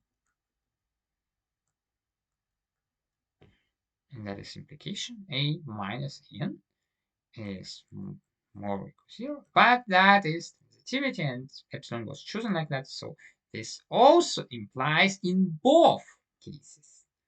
In both cases, that is actually not what I wanted.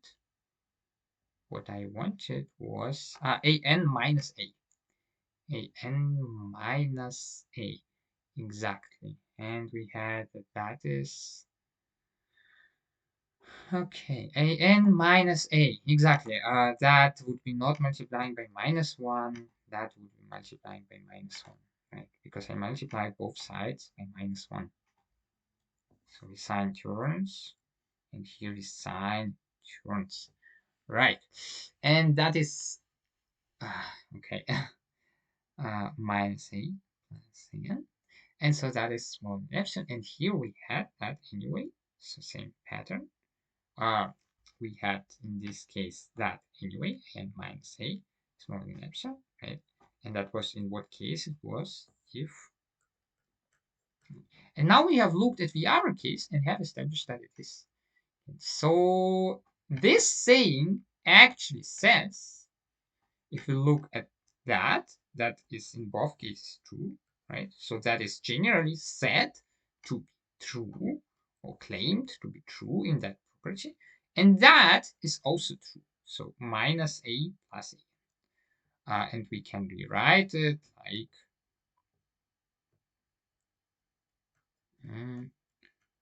minus a or an epsilon. And of course, this is same as a, as I like to have it in a different way, an. And the important thing is now it's true in both cases as we have established. Right. And here an is more perception. I know it was many manipulations at once, so just think about it carefully and think about what it all means. But if you think about it carefully, you will find out that that actually means exactly that thing, because it is true if it is if we suppose that this property is actually true, then it is true in all cases, and so we can write that this property actually says that about those two numbers, no matter if they give positive or negative or positive or negative difference or zero difference. Okay, so what this says is actually that, and we will investigate in a minute what that actually means in terms of thinking about just relationships between real numbers that are intuitive. Okay, we were about to understand the definition of the limit, and well, maybe you find this form more intuitive, but this is like more explicit form. This form just tells you, like on a higher structure level than this, it just tells you the distance, and it is really the distance on the real number line in that sense that geometrically you can visualize that is really the behavior of this distance. You can visualize that in the real number line that it decreases, increases, or something. No matter if the numbers are in the negative half or in the positive half, this is just the distance between the two numbers.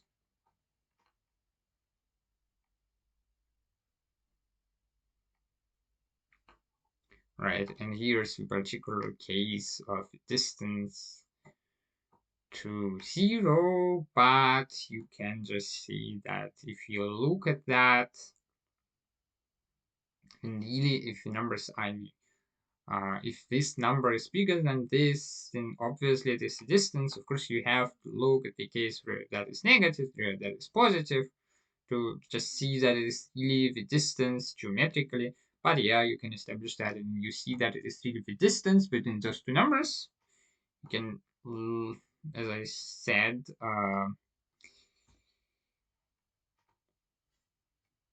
you can observe its behavior, qualitative behavior, just for video number line, but more explicitly, this thing means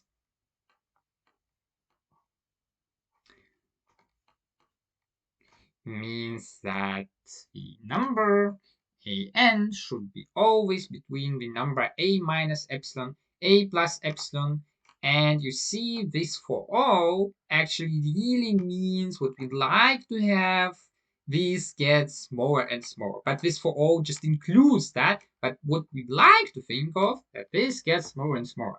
And so what this actually means, in view of what I told you, and I told you just for a little while, forget about the quantifiers. We have this an, and this an is now fixed. We are just looking at this particular expression, right? And we just have these a,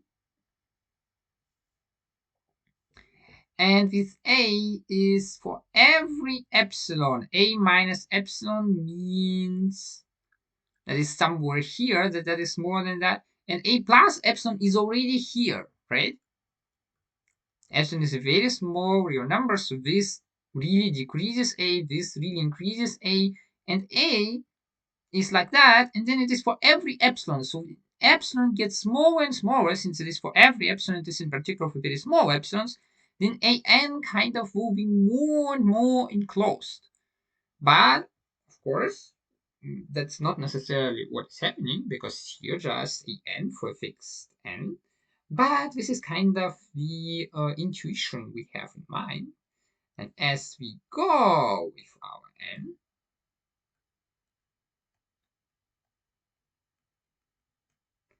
what is happening? We get closer and closer.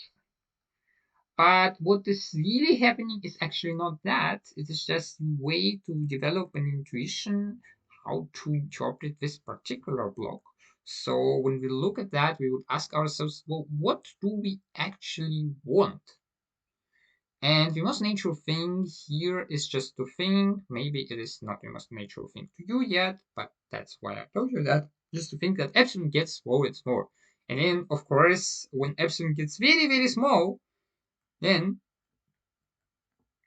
a minus epsilon is approximately equal to a plus epsilon, and then an is kind of almost a, right?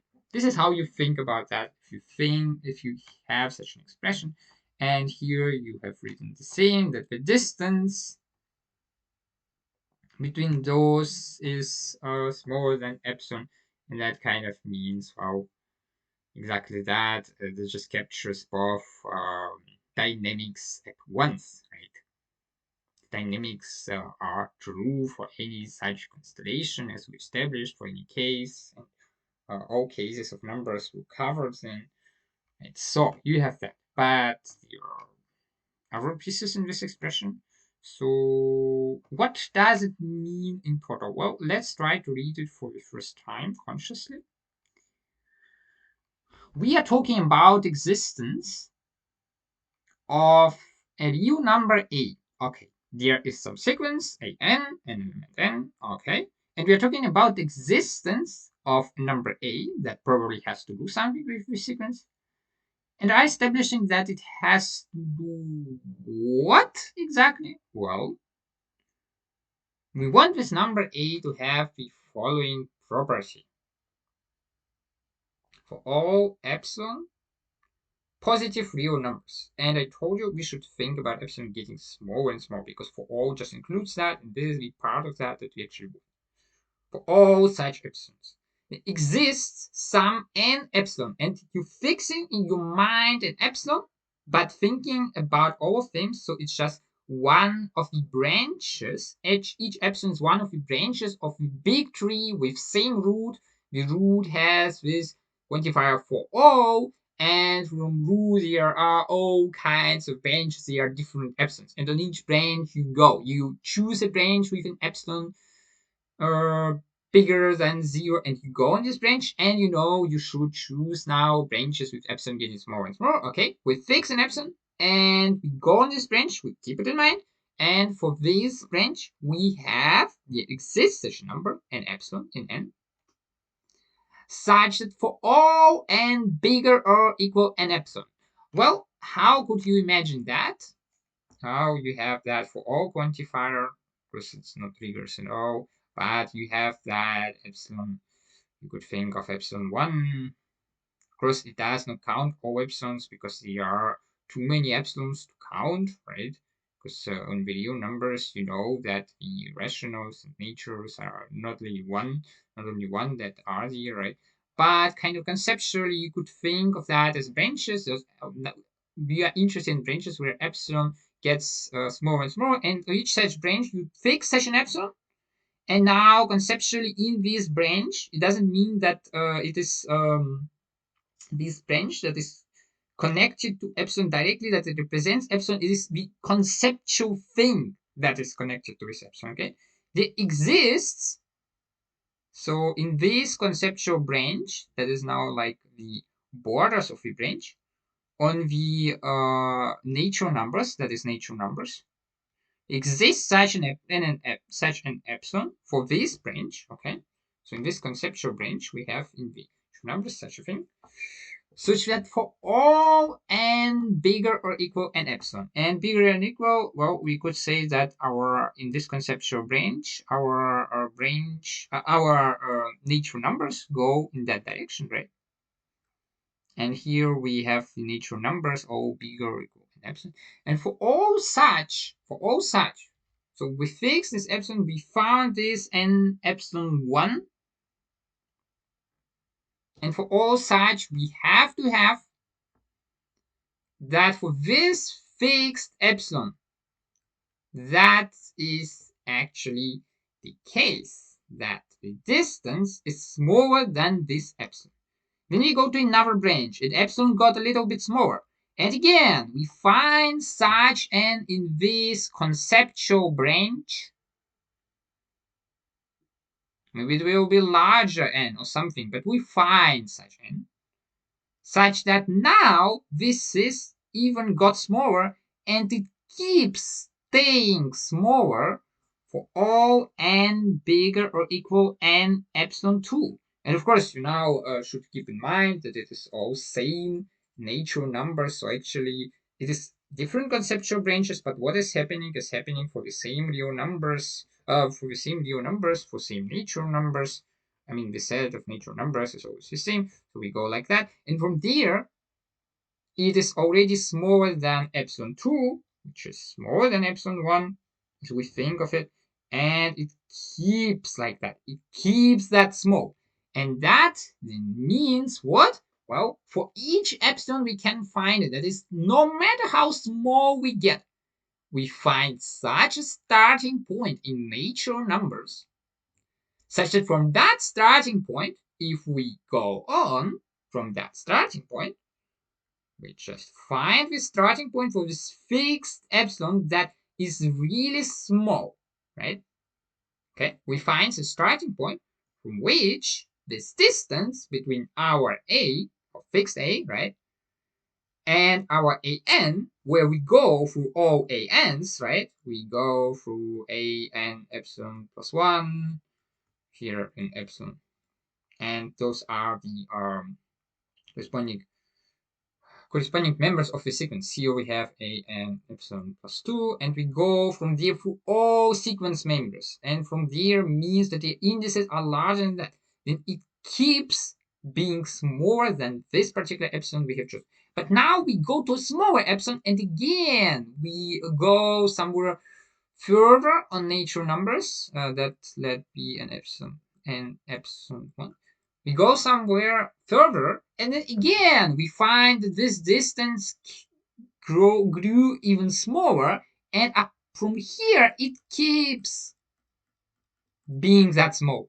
And no matter what epsilon we choose, no matter how small it gets, we find a point in natural numbers from which onward all the members of the sequence with the corresponding indices are indeed having distance smaller than this epsilon.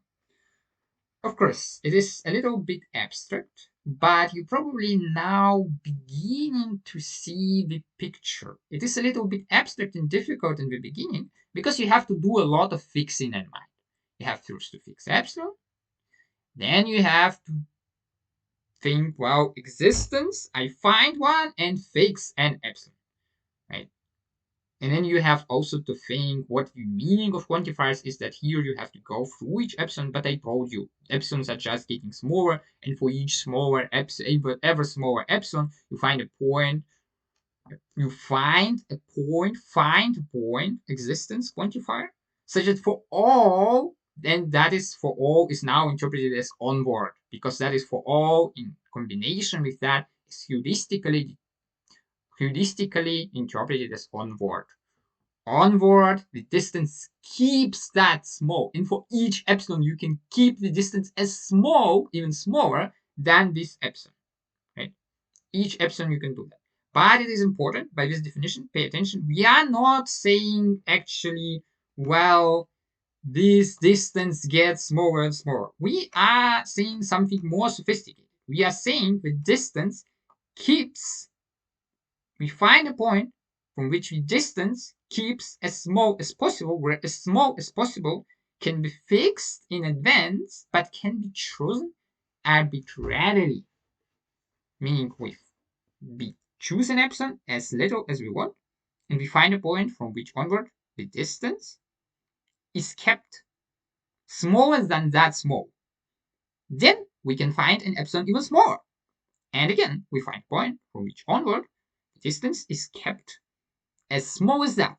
And then this process of finding ever smaller epsilons will give us new and new points from which onward this distance will be kept as small as this new small epsilon. That is, we have two processes going on. One process is we make epsilon smaller and smaller. And for each such process, within this process of making epsilon smaller and smaller, in each instance of this process, at each particular epsilon, we have that branch of ends going onward from some point. This is the second process. Ends go on, but they go on from a specific point chosen for the specific epsilon, and they go on in the way so that this distance is actually kept smaller than this epsilon. Okay, and this is definition of a limit. And now we could consider a particular case and see that it is really what we want to have. We have here 0.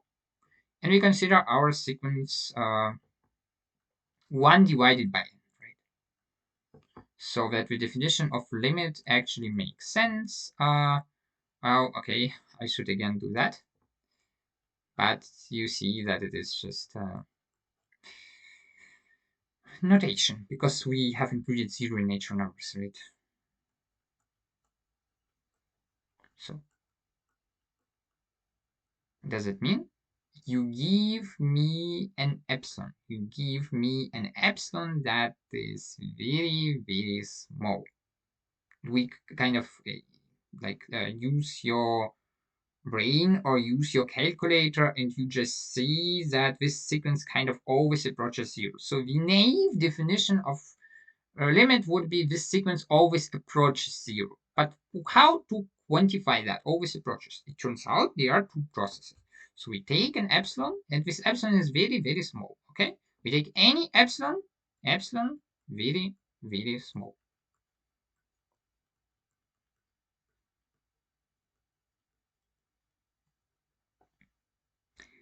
And then we find such an n, such that from one epsilon, such that from this n epsilon onward, and actually here that will be n epsilon plus 2, because at an epsilon we have that, and for each n epsilon, oh, but we could take also bigger or equal, because it doesn't matter, right? We took bigger or equal, so n epsilon plus 1. We have what? Well, what is the member of our sequence? Is that member? And the designated A for the sequence is of course that, because the intuitive limit for the sequence would be just 0, right? And that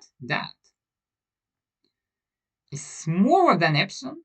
And if we go onward with the sequence, as we can see here very clearly, it stays smaller than epsilon.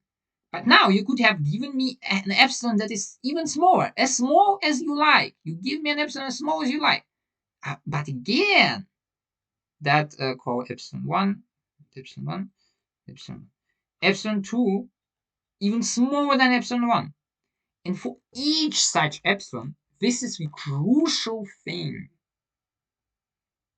You could have actually defined it in other terms, but well, we define it like that because real numbers are our most basic objects, so it's better to define it in terms of most basic object.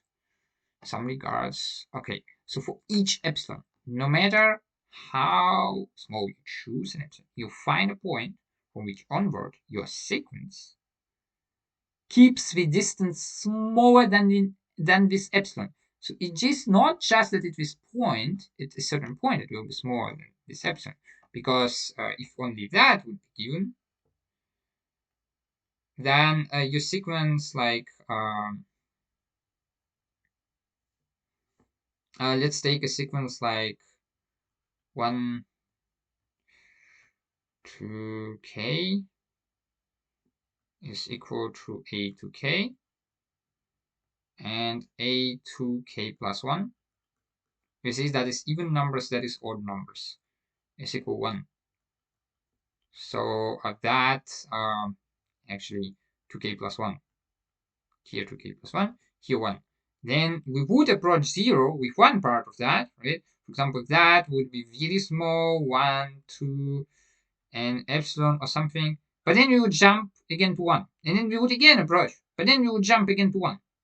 So it is important that as we go on, we find a point from which onward for each other member the distance is kept. Otherwise, well, this sequence will of course not, we will not say that the limit is 0 because we are always jumping to 1. And this is just too far from 0. We would never say that this sequence converges to 0, right? If it was too fast, well, that is 0. And you just look, well, what is this sequence? For 0, it is 1, right? So it starts at 1. Then it goes and it has for 1. And 1 is of this form, right? So at 1, it is again at 1. Now it goes on and it is by 2. And now it is by 1/5, right? It is by 1/5. And now again, it jumps to 1.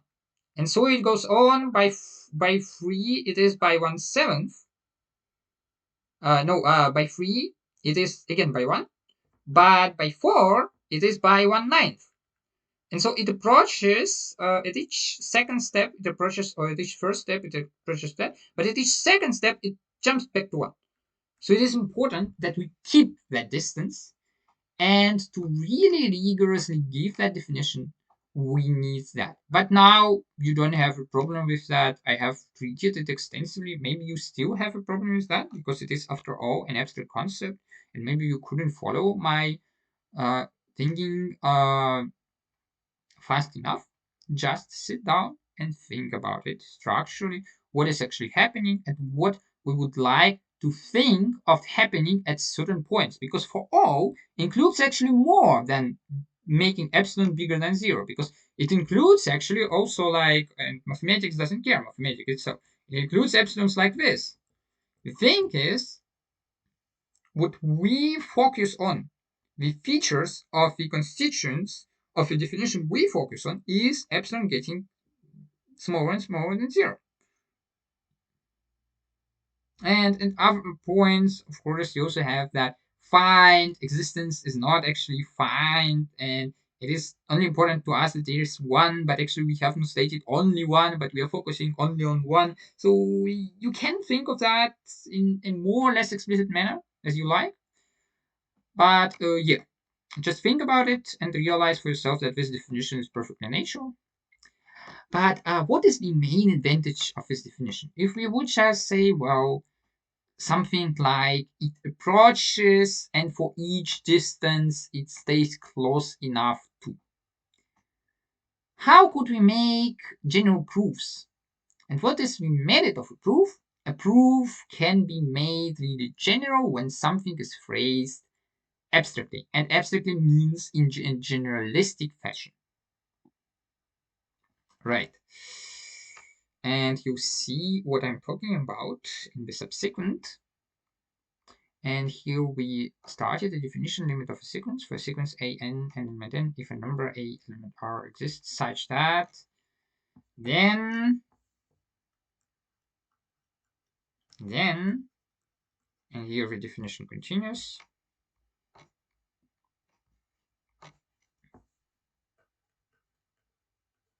Then a is called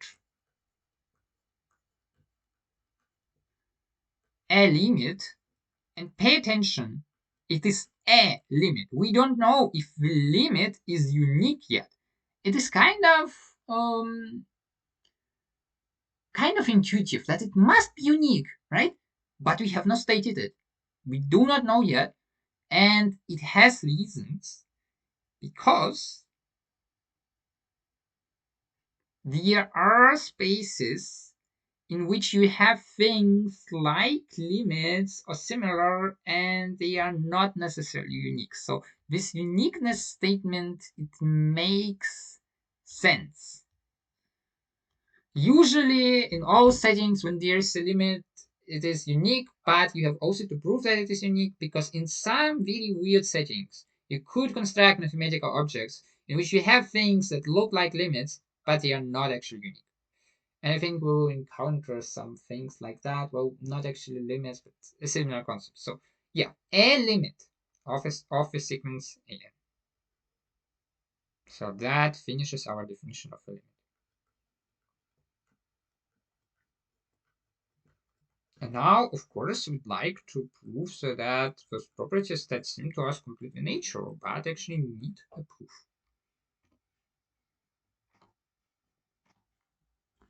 Okay, so this A satisfying that funny property described in quantifiers, about which we found out that it is not funny at all, but exactly the right thing, uh, is called a limit of a sequence. And of course, the very first thing will prove that this limit is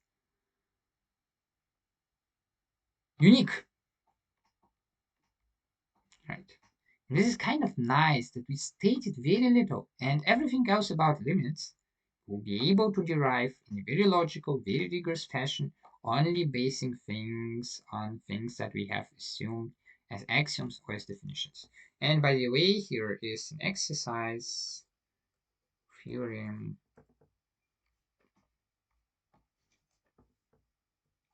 properties of absolute value. Properties of, and that will be your exercise. You have to prove it by yourself. But okay, maybe I'll prove some things. For A element R, and that is for all element R F.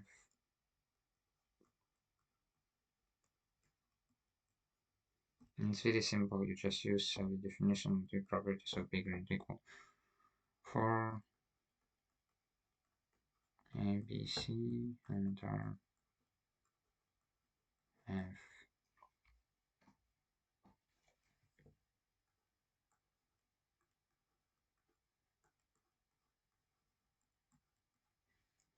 A minus B plus B minus C smaller or equal A, C. Very important thing, and that is called triangle inequality. We'll use it very extensively, and that the absolute value indeed has this property. Well, that we have to establish. Oh, maybe if I find a lazy proof, I will give you a proof, but I don't think I find a lazy proof. To prove that, you just have to consider all the cases. So there are like 6 cases, maybe something will be similar, but yeah, you really have to consider all the cases. So, uh, and that is of course nonsense.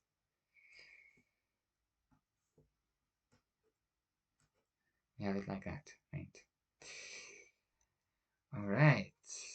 Maybe I find a lazy proof, because if it is not lazy, well, you should do it. I won't do that, of course. Well, and lazy proof goes, well, first of all, you could think of that as, yeah, plus 3 equal 3, okay, and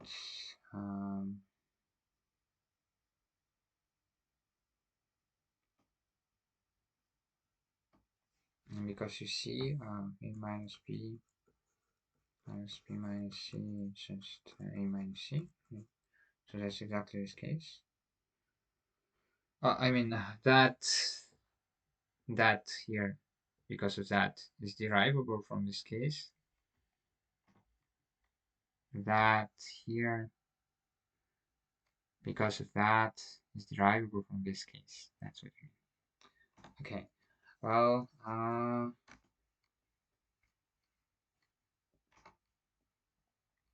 let's see if I find a lazy proof. Because certainly I won't do the proof with case distinctions. That's up to you. You have to do that.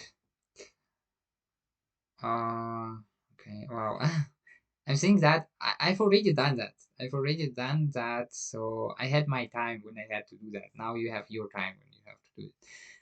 Okay, but I want to have a lazy proof, and I would probably create something.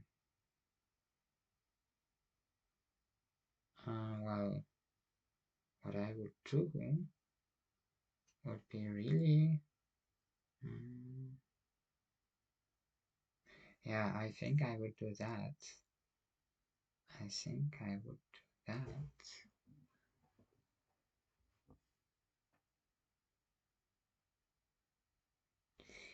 To find that, I would consider.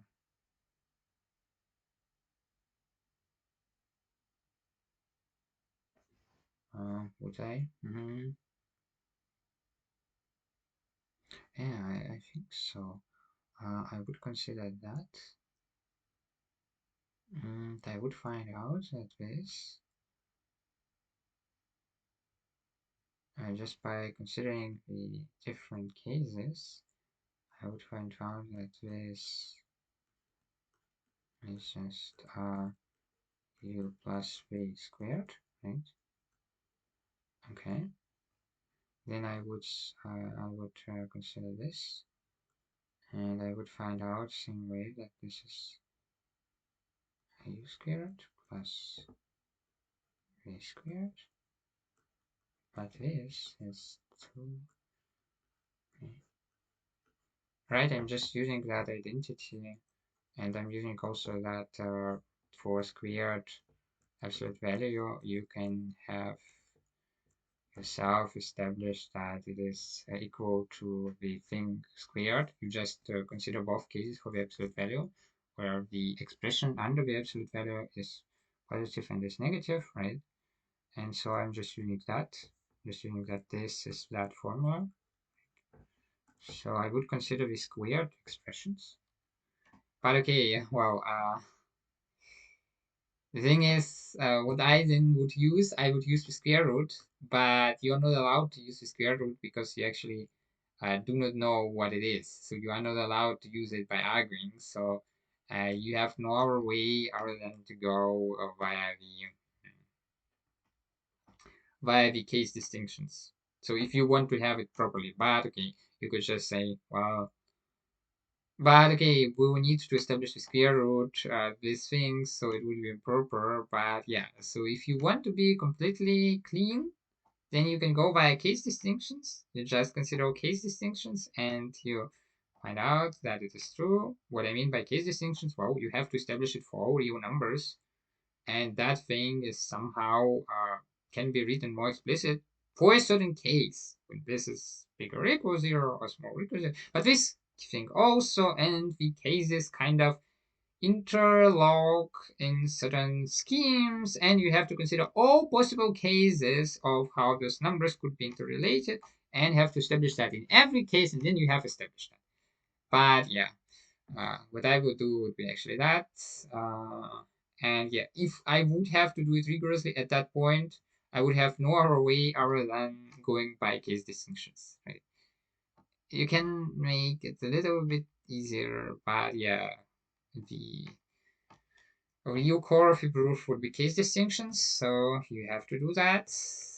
I'm in a fortunate position when I just can delegate that to you. Okay. Now, yeah, you have to do that because just learning to use the definitions and looking at what happens, and you see that in some cases people just disappear, right? And in some cases it won't, and what those cases are, you have to look, and then they are would be cases inside it and things like that. I have all done it in my time. I was in that regard very diligent that I didn't accept any result just like that and wanted to derive it rigorously. So I really did it diligently, but yeah, it's a lot of technical work that is really tedious and is really unrewarding because you are actually doing trivial tossing around numbers. Right, but okay, maybe it will be a good exercise. So I don't know if you should do that. You can decide yourself. You could also just believe it. Okay. Oh, that we'll use. That we'll use. So take a look at it.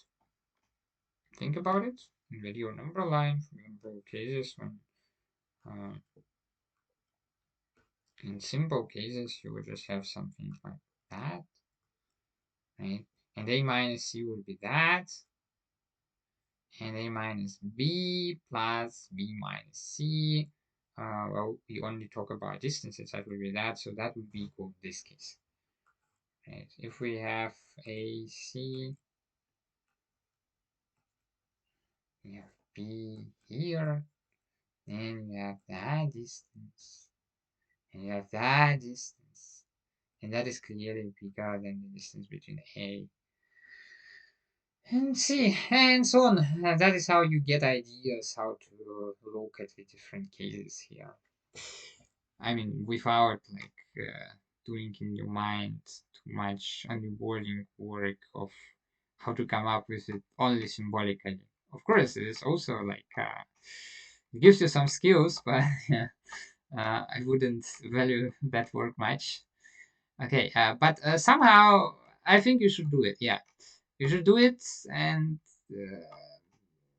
if you are doing it like that, then you should keep in mind that it is not proper because we will use that to establish square root. We don't have yet square root. We don't have that square root is actually a properly defined thing.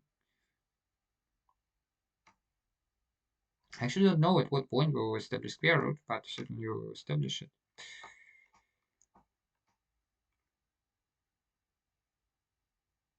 Right.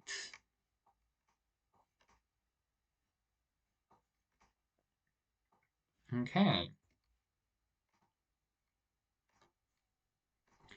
Okay, well, this is our first real, not just structural theorem. The limit of a sequence. And now, we don't know it yet, so we have to write a limit. For now, our object has been established. There are like certain numbers for a given sequence. There can be certain numbers. We already said that if a limit exists, so it kind of hints that if such a number exists, that kind of hints at the possibility that there might be sequences for which it doesn't exist, and that hints at the possibility that there are sequences for which it does exist, and we kind of think that for the sequence 1 divided by n, L limit 0 exists, and kind of visually would think that it is the limit, but for now we don't know if it exists, is it unique or not. And now we claim a limit of a sequence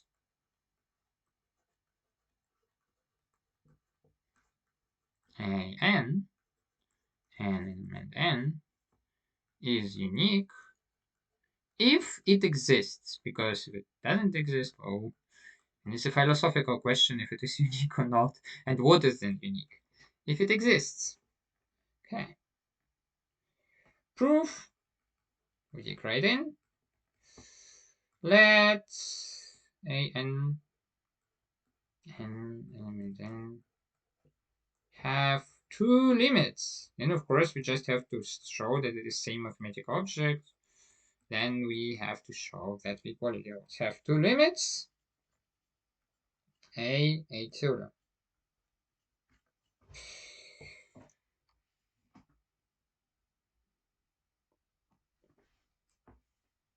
Right. And I will now use the definition above, just like what it says, and this is how you should get used to mathematical definitions.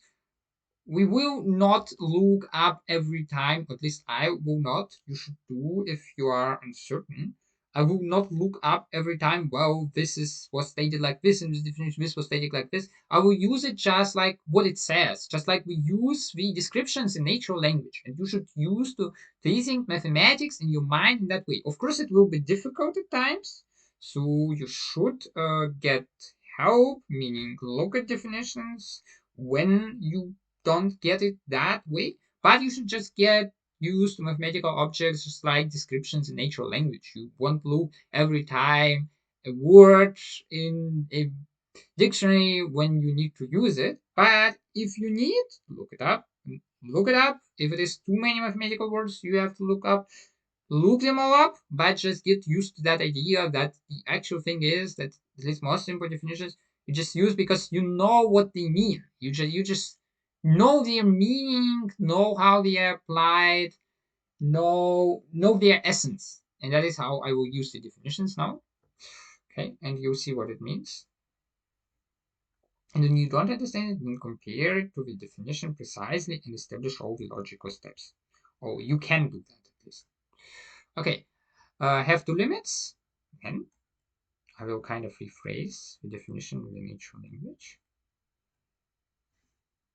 Then, what do we have? Oh, and let epsilon be r bigger than 0.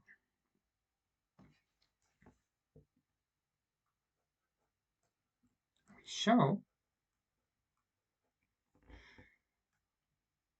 a more than epsilon. And since we have chosen epsilon arbitrarily, if we would be able to show that, then we would have shown it for every epsilon because we didn't use any special properties of this epsilon. We didn't even state that it has any special properties. Then we would have shown that for any epsilon. And then we will just establish a lemma that if a real number is more than every, if a positive real number is more than every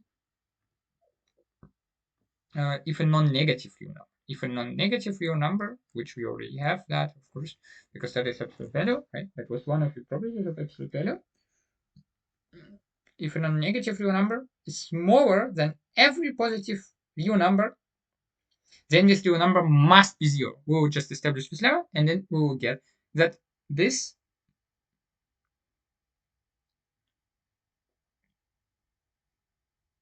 absolute value actually equals 0, right? And then we will have, by definition of absolute value, well, we could just look up what it means when absolute value of b is equal to 0. Well, b couldn't be negative because it would be minus b, right? Or I mean, uh, 0 is not smaller than 0. So it couldn't be a negative number of which the absolute value is equal to 0, right? So the number of which the absolute value is equal to 0, this number b, it should be positive or equal to 0. If it is positive, then again, it couldn't be 0. So this number has to be 0. Right. So that way we will establish that if the absolute value of a number is smaller than any positive real number, then this number must be 0. Right. And with that, we would have established that this number is actually 0. But first, let's show this, and then we will show this lemma. Right. And you should follow this reasoning. If it goes too fast for now, then just look at another time and think about what I said. Okay. Well, what do? We should use our definition of limit, right? Because we only know that those are true limits. But how do we do that? Well, what we would do I would use our procedures involved in the limit, right? So we would say, mm, by the way, I'd like to write the proofs so that you see how I'm coming up with them. It's kind of a special feature of the lecture. It might make the lectures really slow, but it will show you the process of how you come up with this thinking. So usually in proofs, if you look into mathematical books, what is written there is a logically perfectly coherent way, but you don't see how people came up with that. You just clean it up and write it up and write it in a very logical, very clean way. But the thread, how we came up with that, is kind of missing. And I would like to give you a possibility to just observe how this thread comes into being and like to write down proofs in a similar way, right? So that it is seen. Okay,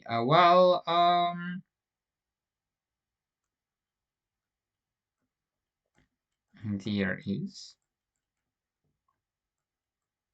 for this limit, for this limit A, for this epsilon, right? This g epsilon. So by definition, there is an epsilon for A. There is an epsilon element n. What I mean by A, I mean that what I mean by for A, I mean I consider now the definition of the limit A. There is an epsilon element n such that for all, and I just kind of writing down the quantifiers from a certain point from there, because some features of the quantifiers are met in here. We just took such epsilon, and for all it was, and so there is an epsilon element n with what properties such that for all n bigger or equal than epsilon have, well, if I can do that for epsilon, nothing prevents me from doing it for epsilon divided by 2, right? It is just for each epsilon, I take epsilon divided by 2, right? In total, I would go through all the epsilons, but here it is just a valid epsilon for epsilon. I divide epsilon divided by 2, and I apply the definition of the limit A. Uh, Probably a note should be made here, but I do it probably because I already know the procedure. So how exactly you come up with that? Well, you just think, what could I do here? I'd like to show that, and I'd like to show that knowing some stuff like, yeah, I promise you that I will show you how the proofs are done, but I'm not doing that actually. I know that somehow I could establish something like, just think of that in very casual terms, like just remembering what is in the definition. Not exactly as casually as that I came up with that, but okay, let's think of that just like that. So there is something like that, just from definition of limit A. Okay, then from definition of limit A tilde, there is something like that. Okay, so at some point I can do that, okay? And now I think, oh, how could I make that work? Well, kind of, this is two limits. And somewhere I saw such an expression where this was kind of connected. Well, what is the most natural thing to do?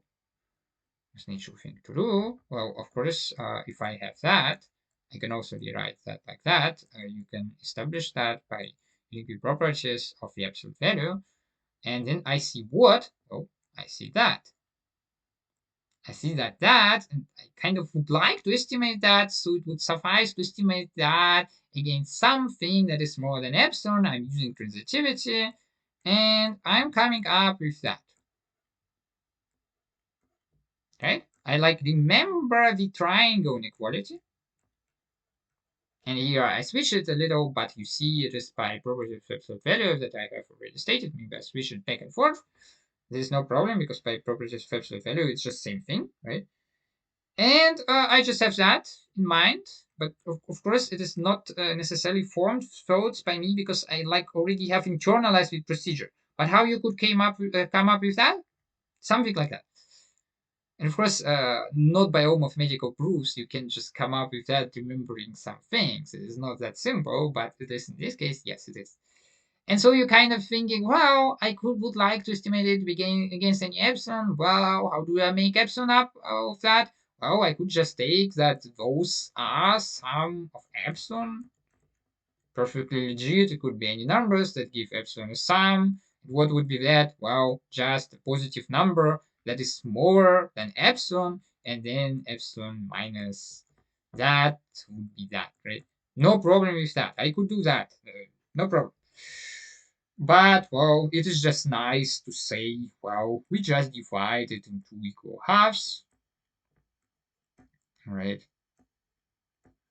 Well, and at this point, I'm seeing, kind of getting to the point because that I already know from the objects that are stated in my definition. They are stated to have these properties because they are limits, and so I can estimate them in some way. And then you work out the technical details in what way you can estimate them. Of course, it's technical. Of course, it's not easy in the beginning, but that is kind of the idea how you come up with this kind of proof. Of course, in the most simple case. Usually you'd like to have some work into it, and yeah, I have to put some work into it. Okay, well, have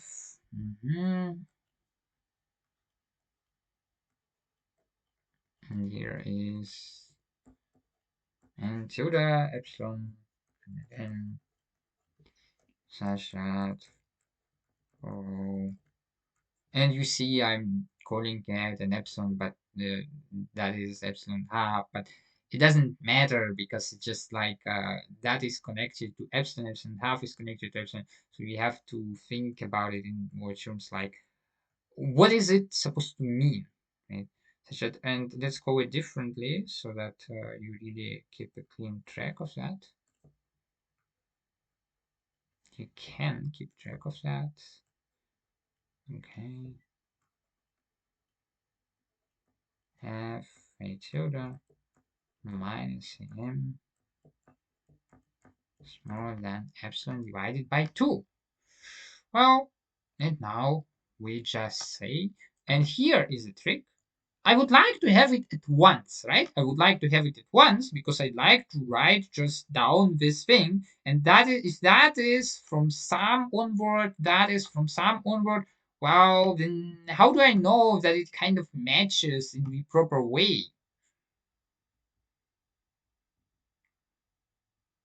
Right? Because what I've written here actually is kind of flawed, and this is, you see how you come up with proof. It is not necessarily rigorously thought through. It is just like a flow of consciousness. Oh, it could be such way, right? But I'd like to have that this is actually same n, right? To have that I can really use this, right? I would like to have that this is same n. How do I do that? Well,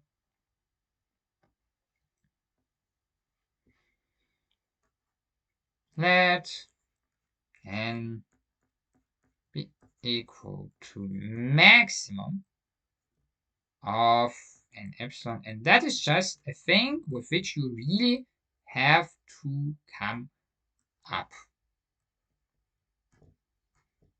You have to come up with you being able to go to an epsilon to one and then go to the other and go to exactly the maximum, so that from maximum onward both is true, because it is true from some onward, and some onward means you start onward and you go and you continue ever, and that means that at some point you hit the other stuff, and the other stuff will of course always be maximum no matter how they are distributed, right?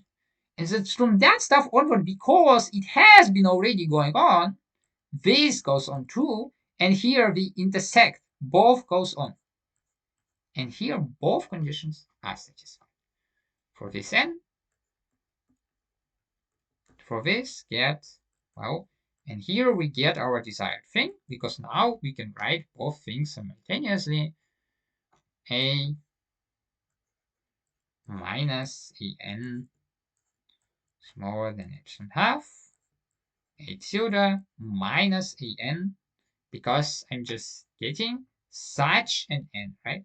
But for this n, for n chosen like this n will certainly be bigger than both. So this n, this n, this n, this n, we have the property satisfying both of those, because for each n bigger than this each n bigger than this, but this n has both properties, right? And then I'm calling it n again. Okay, let me maybe make you less confused.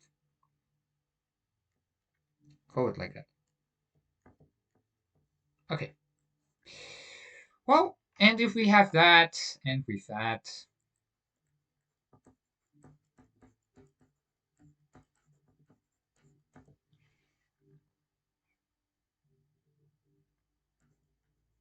exactly what we wanted to use.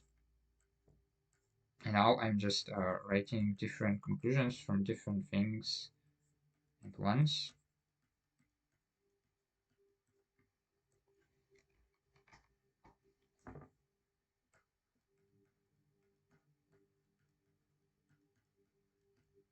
Okay. After we prove,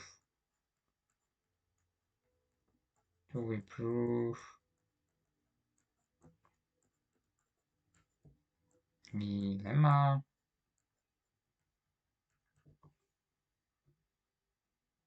for a real number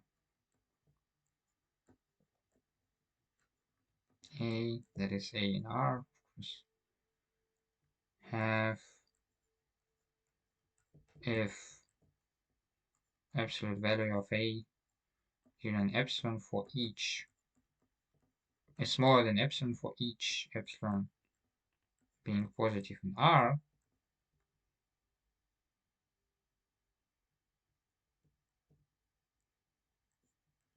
then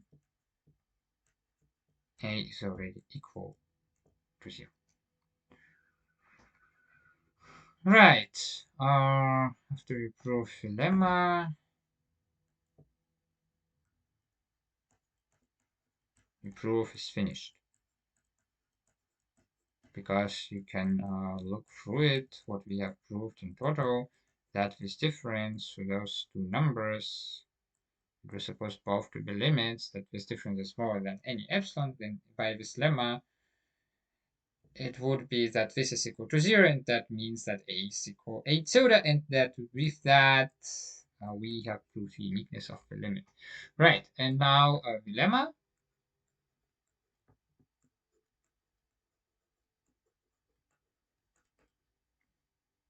Let's a element r such that absolute value of a smaller than epsilon for each epsilon and r bigger than 0. And a is equal to 0. And now we prove it. And we prove a simple, I believe, proof by contradiction we will do, but we'll see.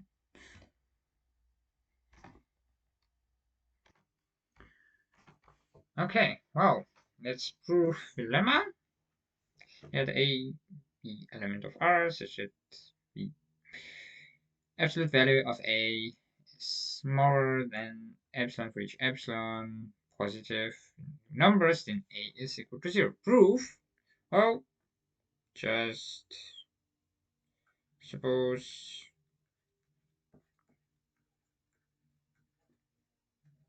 a is not equal to 0. And as you can observe, and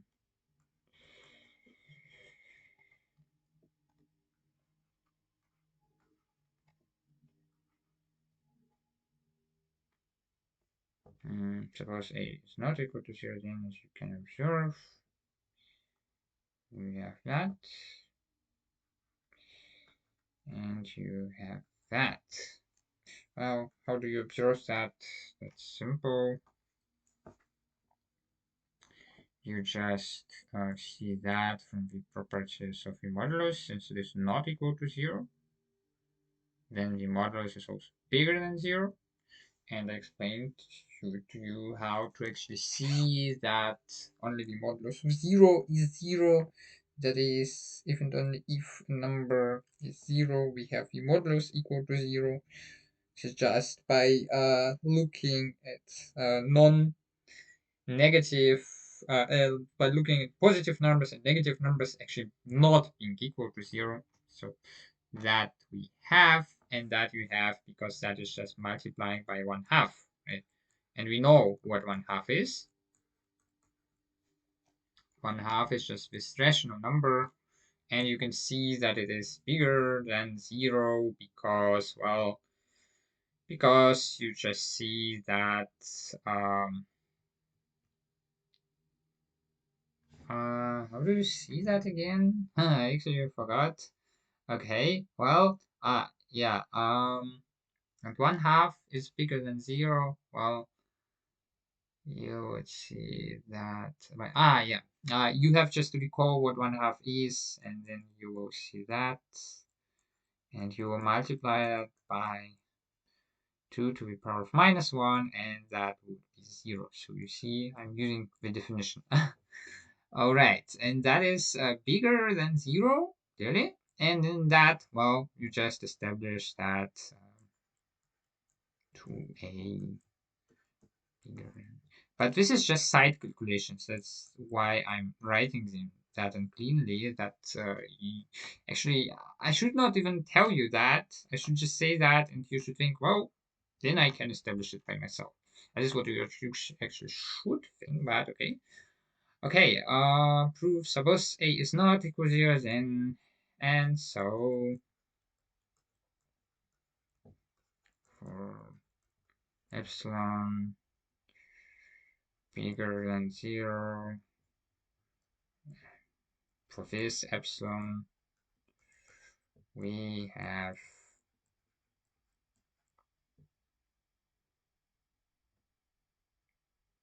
no, because we know they are mutually exclusive. So that's a contradiction that it is to the fact that it is true for every epsilon, and so since all implications are valid, our assumptions was wrong. So have equal 0 indeed. Okay, well, and that finishes the proof, right? When we needed that, because we have shown that it is smaller than epsilon for every epsilon, and so, yeah, that finishes the proof.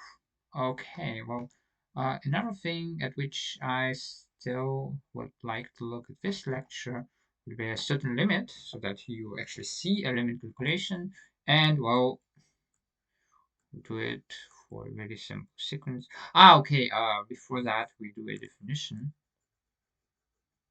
And now it makes sense to make that definition. But oh, actually, it made sense way also before that, but I would like to have it now.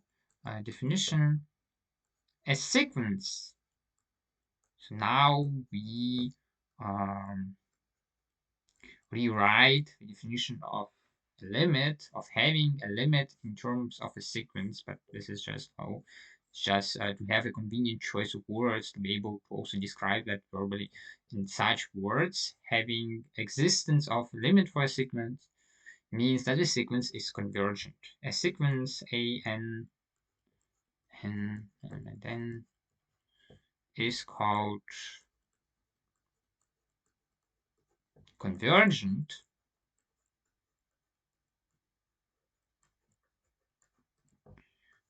to an a and r if a is the limit. And now we can really put this the limit of this sequence. All right, and now let's prove the theorem that our most known sequence that probably everyone knows, even who haven't heard much about mathematics theorem, the sequence, and we also say that the sequence converges, so we also have a corresponding verb.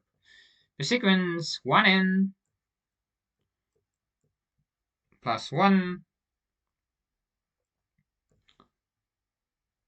But yeah, that's like we do it a little bit uh, different way than it is usually done. So we define the sequence like that. But yeah, you see that it is just that common sequence that we all know. And actually, as you can think about or to talk about the limit, right? And for the limit, it only matters how the sequence behaves in total. So the first few members actually don't matter. Just look at the definition of convergence, so the definition of the limit, and you'll see that the first few members actually don't matter at all. So the sequence behaves like in the way so it converges the sequence 1 divided by n plus 1 for n and 10, where 0 is in the natural numbers.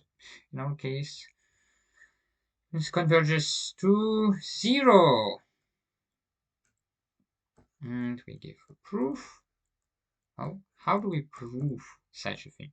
Well, we just have to establish the definition of the limit, right? So have to show, and let me do it a little bit slow, not too slow, but a little bit slow. Have to show that for each epsilon bigger than 0, and customarily we don't write here actually epsilon is element of r bigger than 0, because when we have epsilon bigger than 0, usually it's always that. If not, then you should specify what it is. Usually it's that way around. Right, have to show that for each epsilon bigger than 0, here is an epsilon, and then such that for all n bigger or equal an epsilon have how 0 minus 1n, just recall the definition. We'll look at the definition and establish precisely that we have to show that is smaller than epsilon. So from some point onward, that has to be smaller than epsilon. Actually, plus 1 here, but okay, doesn't matter much. We could just start sequence different ways. Okay, how do we show that? Well, first we think about what that means. Well, that is just minus 1 and plus 1. That is a negative thing, right? So what we have to show or to do is minus minus and plus 1. And so what we finally have to show, we have to show that. And this is like on the side paper, we just reflect on what we have to show. So the actual thing that we have to show for small epsilon, small epsilons have to show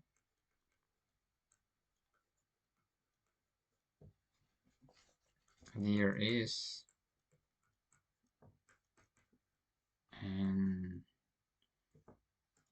this is just thinking, right? I'm not writing that rigorously as a proof. This is just on the side sheet. I'm just writing down how we think about it, how we come up with the proof, right? Okay, that we have to show, and we have to show actually there is an epsilon, and then such that 1 is smaller than, and and it is not obvious. So that for each epsilon we find such a thing. Well, maybe we find an epsilon as small, so small that it doesn't work anymore. But yeah, how do we show that it is actually the case that we find such an epsilon? Well, we just have to think, how, what could we say about epsilon? Um, Okay, actually no, because we need that in terms of some, actually in way how I have written that. I mean, in way how I have defined that sequence, that seems very simple, right? So, in our case, we just have Am I about to make a stupid mistake? Ah, yeah, I am. Okay. Well, we just have to show that this must exceed 1 at some point. Well, what would it mean? And you see that it is sufficient because as soon as it exceeds 1, and for any bigger n, for n bigger than epsilon, we have what? Because we have to show that for all those onward. But okay, what do we have? Well, we have that epsilon n is actually bigger than an epsilon multiplied by epsilon. And that already shows that this is bigger than 1 because, well, epsilon plus epsilon, and that was bigger than 1. So by transitivity, we have shown that. Okay, it suffices to find such an epsilon. Right. For that, we could assume, first idea could be to assume, well, there is none. What happens? And let's think for a little. Okay. Okay. Well, let's show that. And we'll see how we go about it. Well, I forgot what I was thinking. Right, yeah, we have only to find such an epsilon, and for all n's onward, it will be clear. Right, so how do we find such an epsilon? Well, first of all, think that uh, understand that it is not immediately clear. From our definition of natural numbers, from our representation of natural numbers, it is not immediately clear that there is such one, right? Okay, well, let's try to do it directly. And if it doesn't work, then we do the most obvious thing. We assume that it is not true, and then we try to derive a contradiction. So this one step will be already established. We will know that we are on the way to derive a contradiction. On the way to try it. Okay, let's try to do it directly. Well, we have to find such a natural number for which, well, actually that we could forget in our mind, because that will diminish more and more, so there's not much use in it. But what we are trying to do is actually to establish this product is bigger than 1. Okay, for some n epsilon, by given epsilon. Okay, how do we do that? Well,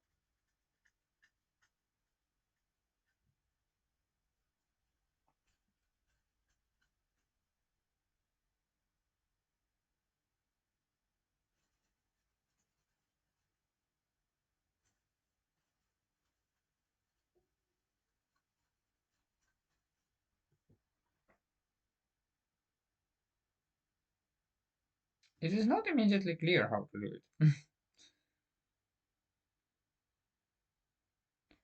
So, but we could think, well, what could we do more simple with this expression that kind of leads us up to objects that we are more familiar with?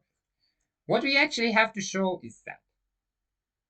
And this is already nice because you see that natural numbers get kind of big. We can imagine because we have 1, 1 plus 1, 1 plus 1 plus 1, and we know it gets bigger and bigger, but we don't know how big it gets, right? And we know it gets bigger and bigger, and it is kind of a helpful thought, right? If it gets bigger and bigger, then maybe it gets arbitrarily big.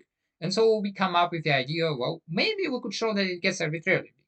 Because if it gets arbitrarily big, that is bigger than any real number, then this would be clear, right? That for each epsilon, because that would give a real number for each epsilon bigger than 0, since in particular not 0, so we can divide. That will indeed give us what we wish. And well, that way we come up with the idea that we should actually show, or that would be a way to show that there is such an epsilon. We should show that for each real number, show for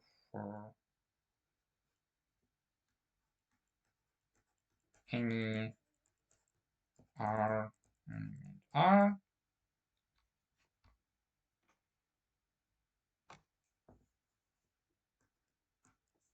there is an r bigger than r.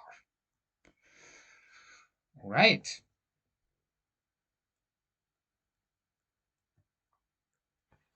That is what we have to show. Well, how do we do that? That is a much cleaner and nice statement, right? We kind of got rid of everything um,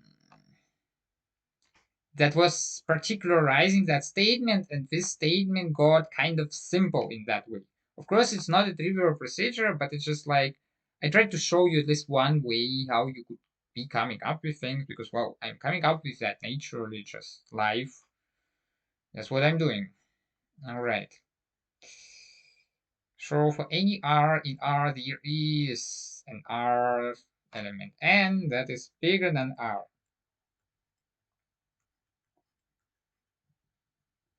So let R element n R. And we'd like to find such an R that is certainly bigger than this R. How could we proceed? Because we don't have any functions that somehow increase, anything like that. We are not yet there at all. So how could we proceed naturally? Well, first of all, we don't need that. We only need that for positive, right? Because for negatives, it's actually clear because natural numbers are non-negative, right? And we also don't need it here because epsilon are supposed to be positive, so we only need that. Okay, so that is a non-negative thing, right? And then we could think of some simple stuff. Oh, not necessarily I would do it like that. I actually would do it by contradiction. It would be probably immediate. But I like what we can observe. R plus R is bigger than R, just how it works by 1. The only thing that we used by 1 to establish that was that it was nature number, right? And that it was a positive number, nature number, and we used from that that it is positive number, and that we get by that, by addition of R, and representativity, we get that, so that we actually certainly get something like this. So this is just how you could start thinking about it. This kind of already, because that is like n times, you could think of that in terms of ones, r multiplied by this number of ones, and r is actually bigger than that. This already involves an r in a certain way, but is that way kind of proper or not? Well, let's find out. So we tried to kind of smuggle in an R in some mathematically solid ways, and so I'm describing what actually was going on, right? How you come up with that exactly in your thinking, that's another question. But let's say R was bigger than 1.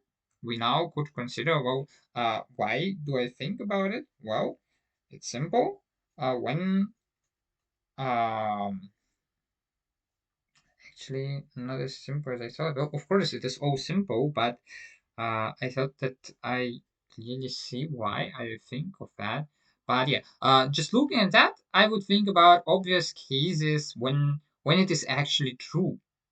Oh, I don't mean that. I mean in cases I need not that. I need I keep in mind what I need, right? I need an R bigger than R.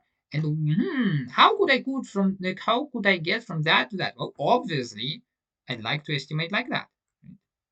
by transitivity, and you can think about like this transitivity when there are different relations involved. You can just think what it means and get and how when would it be true? Oh, it would be true in case when 1 is bigger than r, because multiplying by positive thing, natural numbers are positive, would get that, right? So the only case that is problematic, bigger or equal 1, no, 1 bigger or equal r is okay. But r, yeah, 1 bigger or equal r is okay, right? But r bigger than 1 could be trouble because it would be exactly the opposite equality, and so this wouldn't give us anything. Okay, but this kind of reduces my cases to the case when r is bigger than 1. But if r is bigger than 1, then I know what? Well,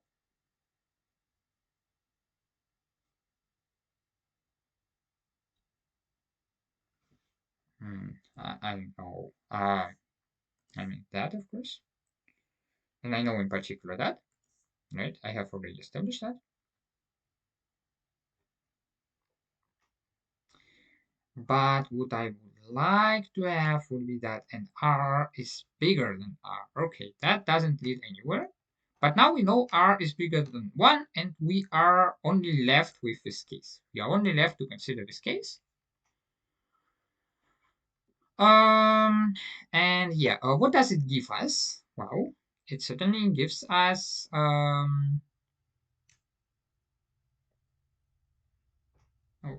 I don't know directly what it gives us, but yeah.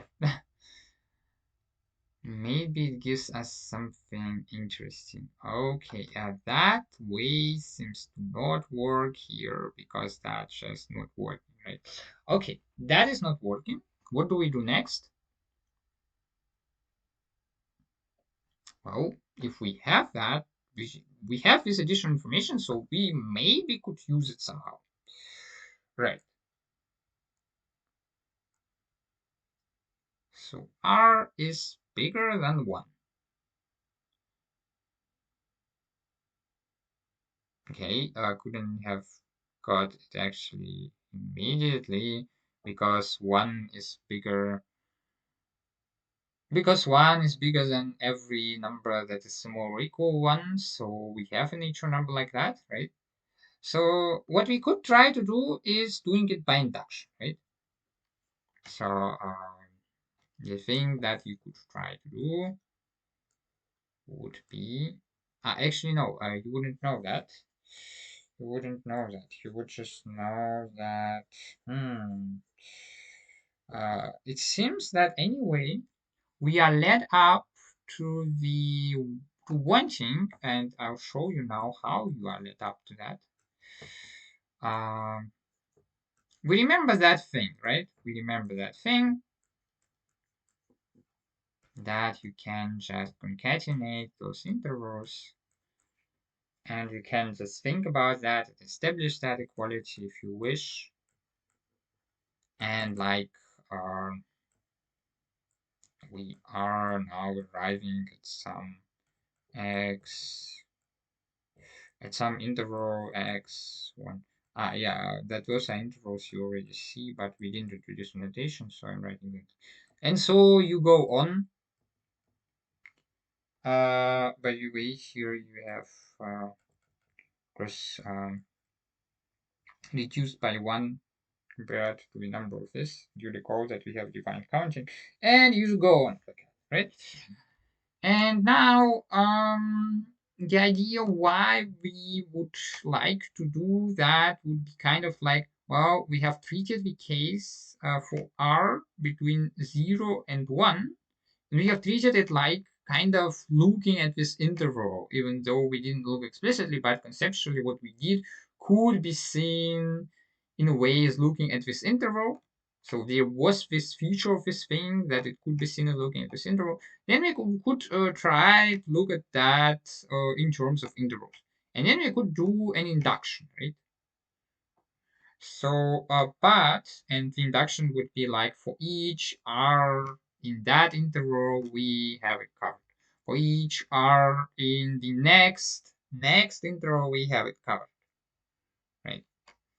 And then we just know that for all numbers that is really the set 0 x plus 1.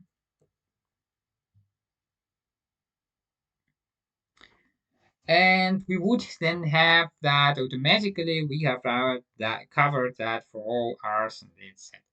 And now we see, well, we could consider that leading up to that, right? But then the idea is actually that we should eventually go over R. And what does that mean when R is arbitrary? Well, that means that we should show that there is a possibility to go as far as we want in sense of being as big as we want, right? Okay. Yeah, and that kind of leads up to the idea, well, actually to show that we should show that there is the biggest natural number. Well, maybe I have kind of gone in circles here because I wanted to seem every thought plausible. We could have come up with this idea immediately, but well, maybe first we try like different things and then we see that that doesn't work, that doesn't work. Perfectly normal to try those things. And then we are led up to the idea that actually we would like to establish this no biggest natural number. Come up with the idea.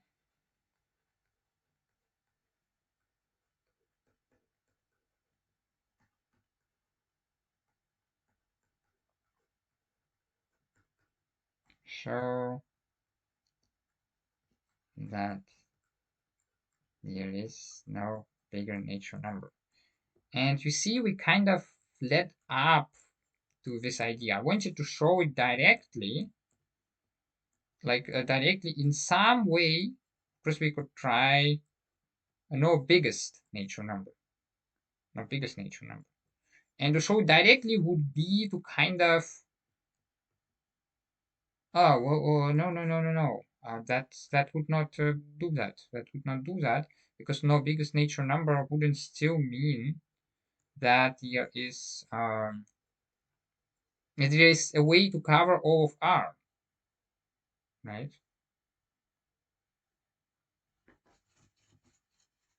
So come up with the idea, show that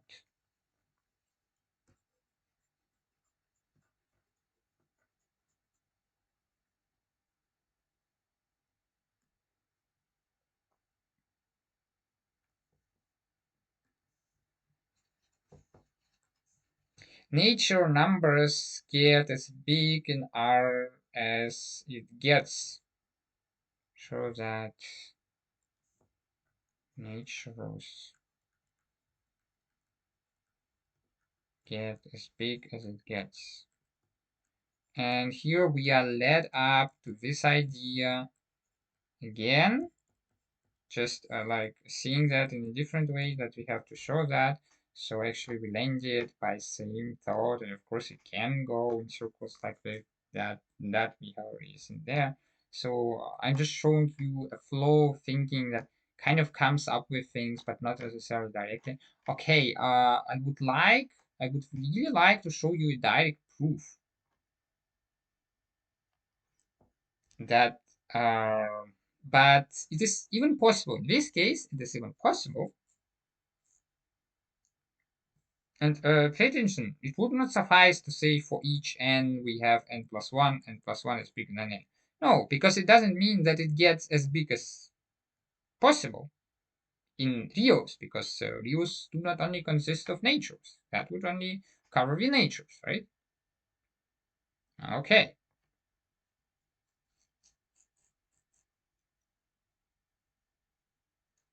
So I'm coming to the conclusion that there might not be a direct proof for that, just structurally.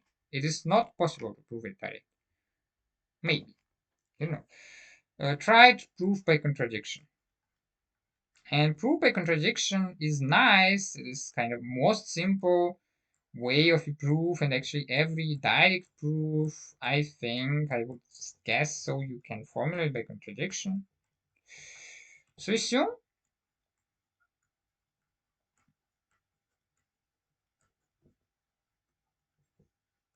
what would it mean that the natures do not get as big as it gets? It means directly just so assume there is R element R with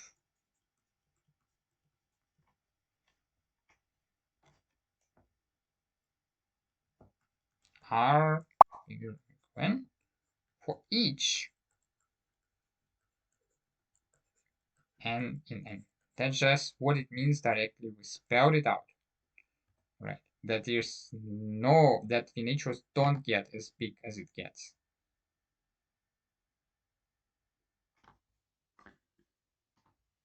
So, try proof by contradiction, because we are kind of led up to the idea that direct proof kind of doesn't work. Maybe I'm just not seeing it. That's also okay, but well, we have tried some stuff, didn't work. So let's try proof by contradiction, which has nice advantage. It already gives you a direction in which to go. So psychologically, it's certainly an advantage. Gives you a clear direction. You kind of feel like you did the first step. Of course, it doesn't mean that this proof is going to work, but we'll see. Try proof by contradiction. So assume there is R element R with R bigger or equal each n, and that is R bigger or equal. And for each n element n, right? Because that would be exactly what we would like to assume. We assume the opposite of this claim, that an R gets the natural numbers get bigger than any real numbers. The opposite is there is a real number bigger than which the natural numbers don't get. Okay, so let's look at that.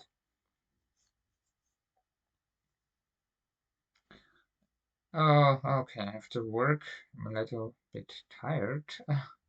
Though there was not much going on, but nonetheless. Okay, but I'd like to finish at least that. Yeah, it's simple proof, but after that,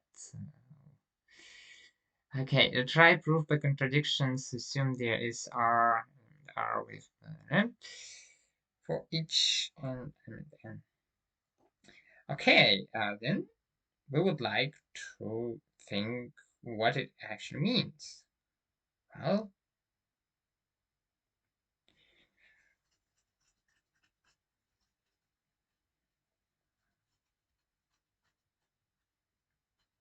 that means we could again try simple stuff. Means R minus n bigger or 0 to any of h any n in n. Okay.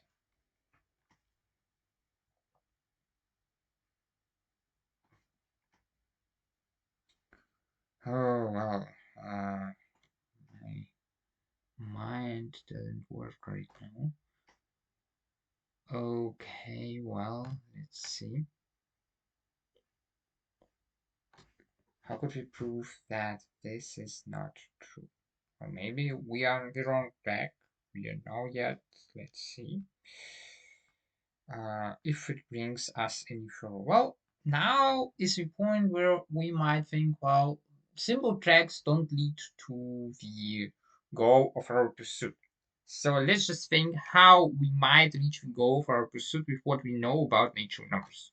Well, we know about their shape, that they are like sums of one. We know that we can multiply them and we can add them, right? And we know that it happens in a special way of distributivity law. We know this definition via inductivity of the natural numbers. Okay, and well,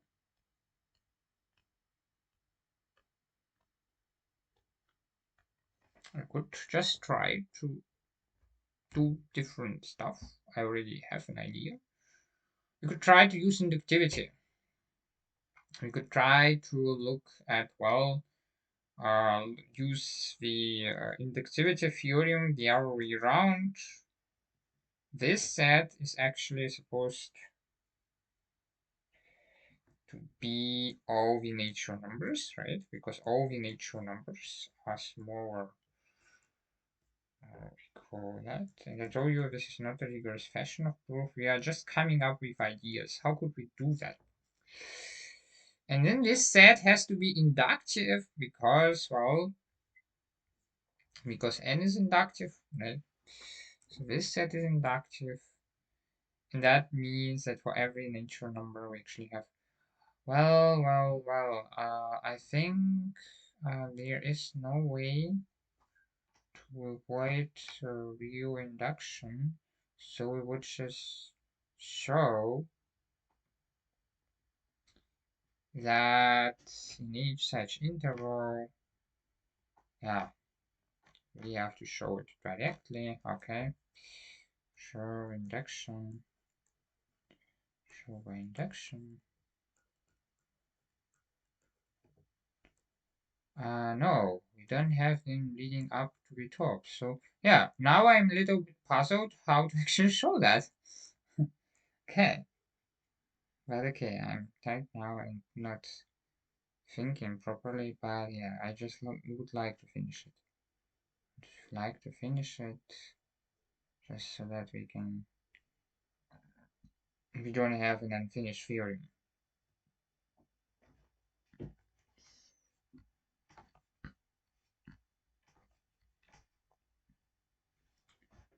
All right. Well, how could we show that? Oh, what would be the problem? What would be the problem of not coming up? Actually, if you think about it, my thinking constantly revolves around bringing it back to the case of 1 divided by n having Clement 0. Hmm,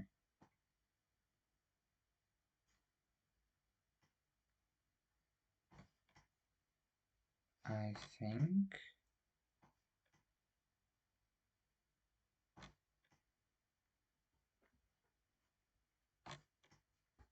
I do not actually know how to do that. Okay, well, I think I know. Yes, I know. Ha. Okay, well, I will use heavy stuff. Then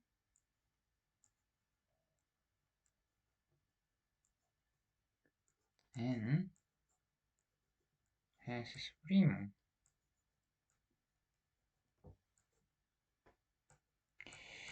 I like uh,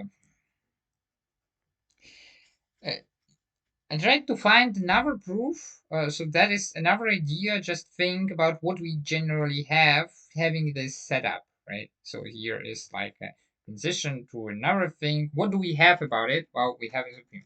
I came up with that in my mind several times during writing all those things down. But I wanted to avoid this drag because I didn't think that we need just having machinery that, for example, like you have the natural numbers a subset of Q, right? So and Q you don't have a supremum, so it should be provable without the supremum axiom. And this is weird that I'm now going to use that. I don't like that. The proof is it becomes really simple, but I don't like that at all because we should be able to prove it for n in Q. Because like it is true for n subset of Q that it works. So we don't need the supremum axiom. Or maybe it was just blabbering to you, but like if we had filled, if we had all the this satisfies all axioms of real numbers, also iterational axiom, all axioms except for supremum axiom. And here n is actually getting larger than every number in it, so we should be able, if we wouldn't be able to do it without a supremum axiom, if we wouldn't be able to do that, and that would mean that n in Q would actually be able to be restricted, but it's not the case, right? So we should be able to do a proof without it. It doesn't mean that we should be able to do proof yet, but it means that the statement is true without it, and that means that, that structurally it should be provable without it.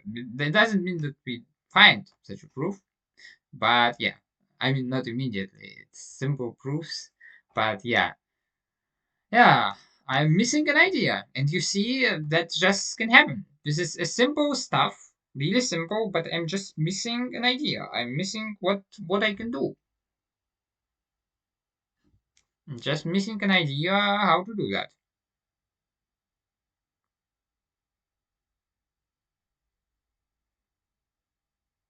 Right, maybe we lost somewhere on the track what we should have done here. Well, let's check that. We have to prove that, right? We transformed it to a statement that there is no largest natural number. Well, but actually, I also like this statement. I'd like to have that. But okay, the thing is, you know why I'm hesitant to just prove that statement or to try to prove the same? Because this statement actually results from this sequence being a now sequence. Sequences with limit 0 are called now sequences. So it can be, I mean, we could get this out in this other way without it, and then it's perfectly fine to prove it differently. So I'm kind of hesitant how I should try to prove it.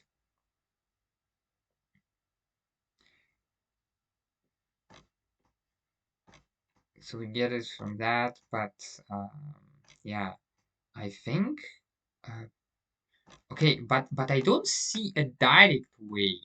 I don't see a direct way how to prove that actually.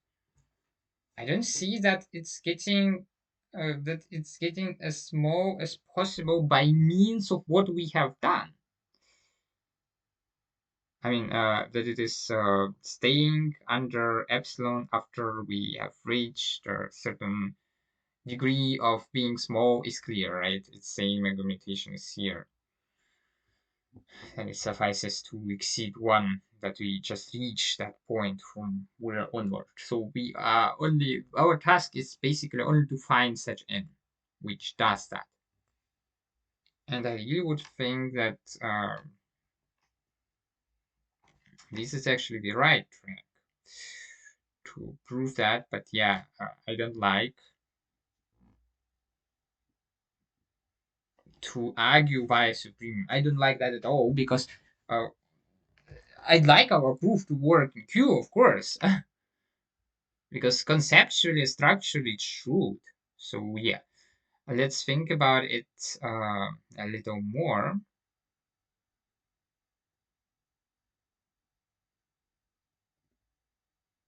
Oh, wouldn't that mean that we actually have a largest natural number? Oh no, because it could be that all natural numbers are lined up here, infinitely many natural numbers are lined up here. But okay, natural numbers can get as can always get larger than themselves, right? And then it would be just nature to show that they exceed any number. And how do we do that? Well, mm,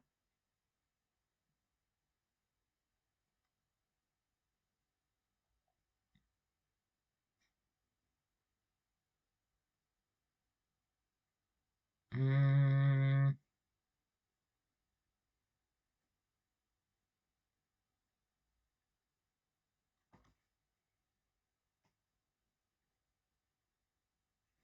okay. Let's and element n. I will just try random stuff because I'm tired and I don't know how to help myself rest.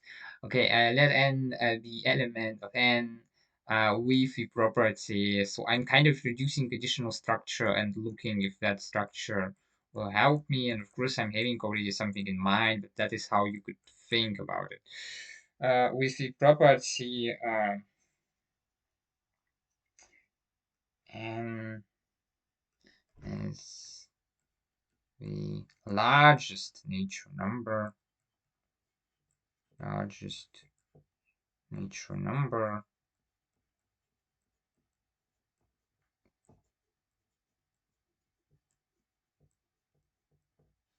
Ah, okay, we don't have that. Haha. Okay, that's already not possible. But that means actually, if all natural numbers are small or equal r, this kind of immediately leads up to the notion of supremum. But okay, let's not do supremum. Let's not do supremum. I don't like to do supremum in that regard. Told you why. Okay, let's not do supremum. Let's just say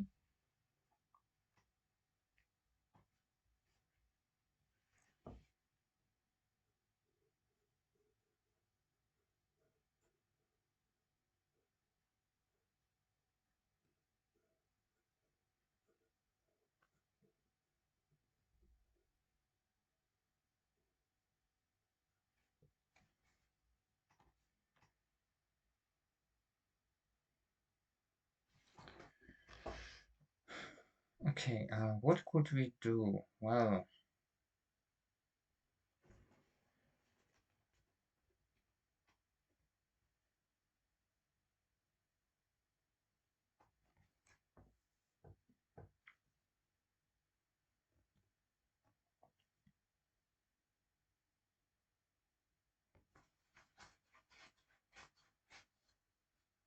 hmm, I'm not seeing how to do that. Okay, well, yeah, I think we can't avoid the proof by induction. I don't like it, but okay. For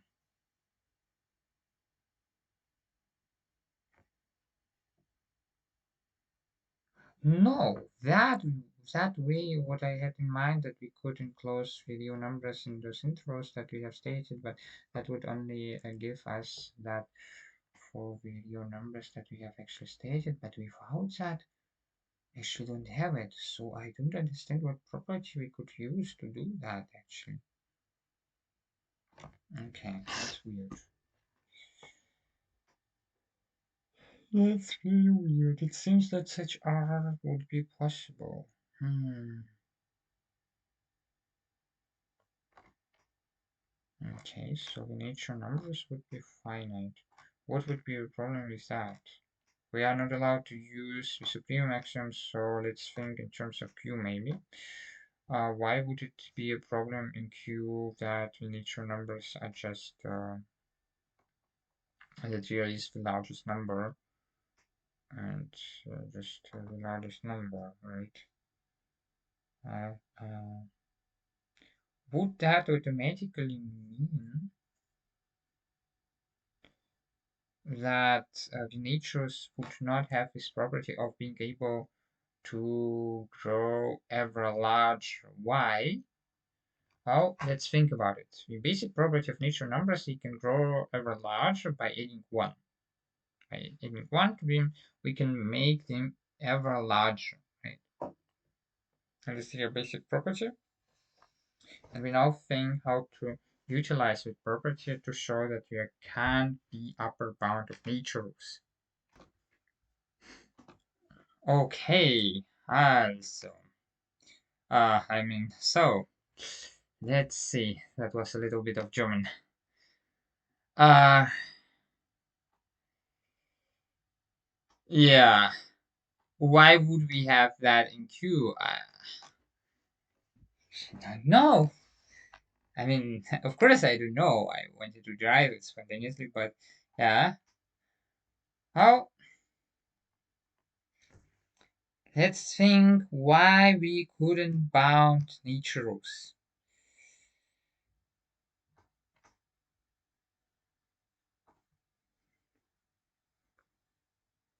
So we claim that we don't have that because if we don't go through, of course we mean like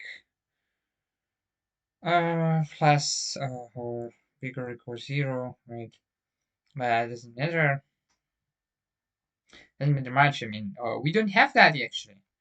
We would like to have it, but we don't have that because not every real number has to be enclosed in such a thing. So we don't have that. That is what we are trying to prove in a way. So that we will result from that immediately. But we don't have that yet. So why the heck is it actually true? Mm, well,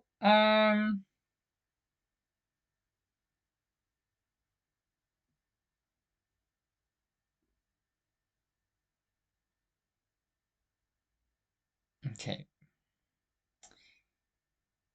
Even in use, why would we find? Okay. Well. Hmm. I'm not getting beyond the idea of using supremum intention. Of course, in rationals we would not have that, but in rationals we would also not have anything like the axioms, okay? But we certainly would have a rational.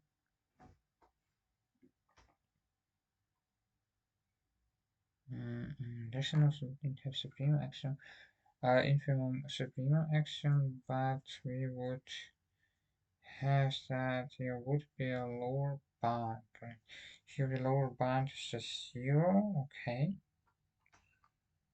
And the lower bound is 0, and well, of course,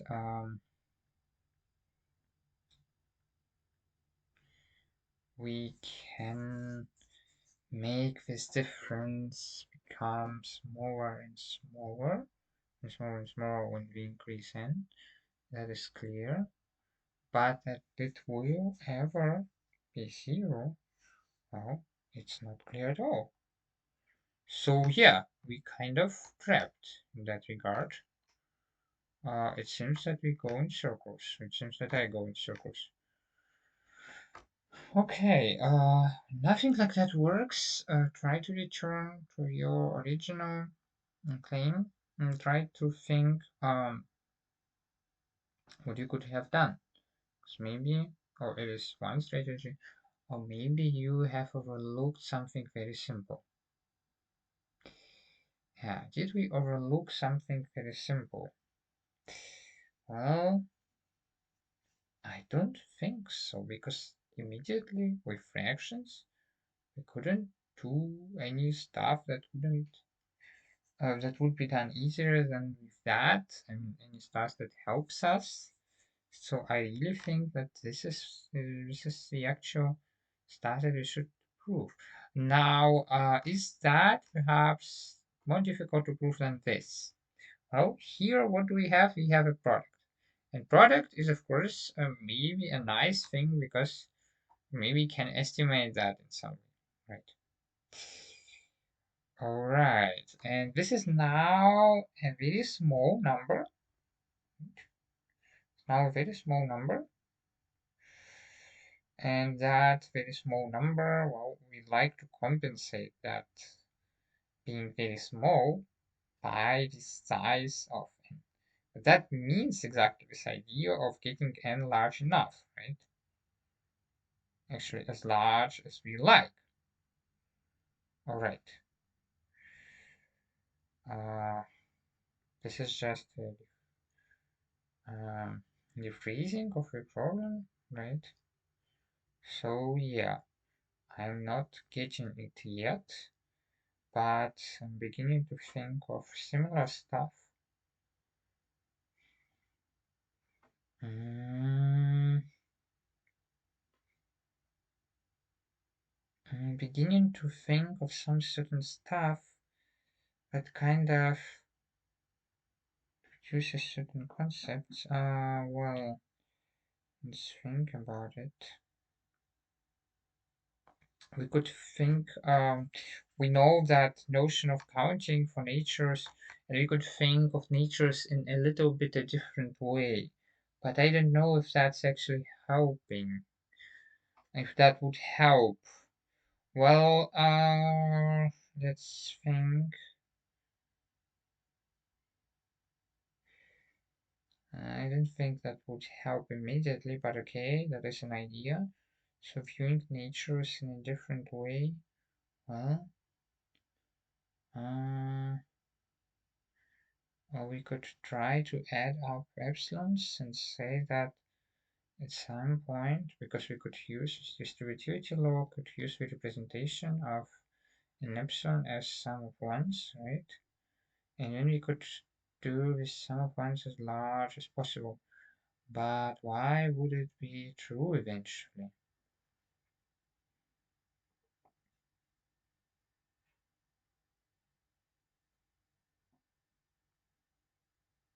That adding up epsilon would get us over 1. Okay, I'm not seeing how to show that actually. Okay,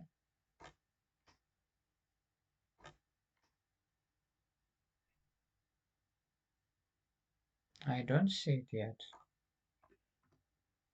Okay, well,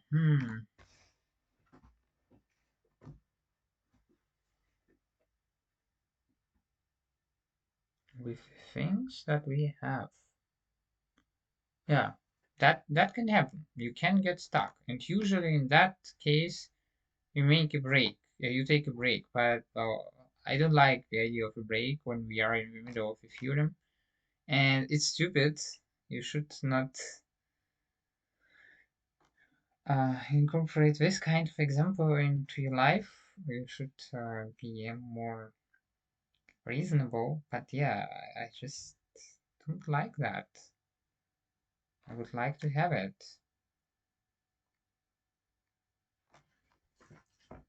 Okay, let me think about it. What do we have about natures? We have about natures the definition by inductive sets. We have about natures here, so to speak, to shape. We have multiplication. We have addition. Okay, how does it show that there is no largest natural numbers? And since we have that, well, could we have natures by inductive sets in Q? Yes, I think we could. Or we could have just a traditional axiom. Okay, that works out. Okay. We can prove very easily that there is no largest natural. That is done very easily, and you see how, right? Okay. If there is no largest natural, this does not mean, however, that there is no number of like totally different kind. Maybe that just bounds over natures. But I think there I have a flaw in my thinking because, well, if something bounds all the naturals, that means that all the sums, everything that we could do with this nature is bounded by that, right? Right. Let's think about somehow. Um,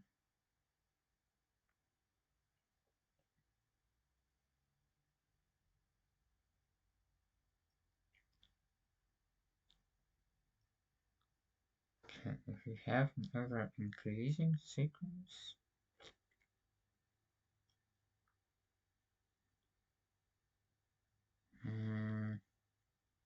okay, maybe let's try to consider special cases. Oh, the thing is, if we consider special cases, it doesn't bring anything. If we consider something like that, and clearly this is bounded by natures, but we go further, how do we know? Of course, you could say induction, but induction we could only do up to a step which we have already finished, because, well, to actually establish that there is a natural number, But wait, yeah, because that step with that natural number, it could be too far from where we are currently, right? So for all natural numbers in that interval, we could establish that, but we don't know if all natural numbers are actually encompassed in such interval. There might be a real number if all real numbers are actually encompassed in such interval. It's natures, of course, but there might be a real number that is just beyond all those intervals. And for now, nothing excludes that. Okay, let's try to think what that would actually mean. Yeah, but you see, I'm just not knowing how to proceed. Okay, wow.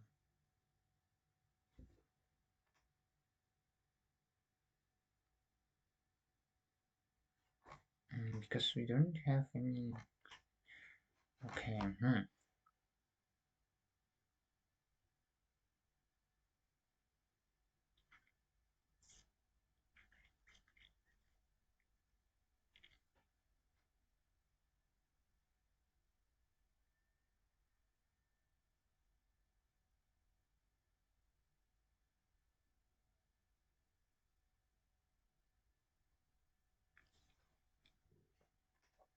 there is no largest natural numbers. I just have a feeling that we have to use it.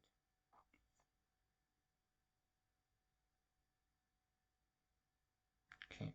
And I get how to use it. So you see, I'm kind of trying to avoid a certain proof, and I trying to avoid maybe not just one thing, but certainly I trying to avoid the supremum proof because there is a simple property of supremum that we could establish that would give us that immediately.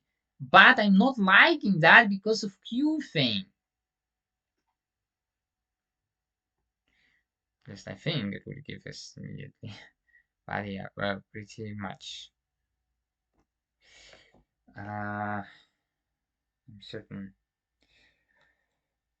But we'd like to have that. This also works for Q. Otherwise, it's weird. If it doesn't work for Q, it's just weird. We couldn't have Q with natures not going all the way up, could we? I'm starting to think that this kind of resembles something. Perhaps all the actions we stated for the reals do not actually suffice to make our n not being restricted in Q. Now that I think about it, might be structure sharing all our real axioms except for supremum axiom algebraic structure, and it still would not be Q because n would be restricted. I think it is possible. Would have such an order relation such that n would be however restricted. I think that is actually possible.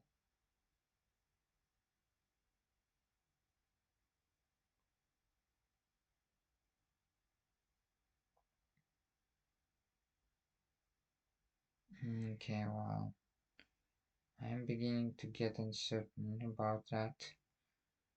So with supremum action we get it done. Okay, I'm not satisfied with that. I'm not satisfied with that, but perhaps we have touched this point where really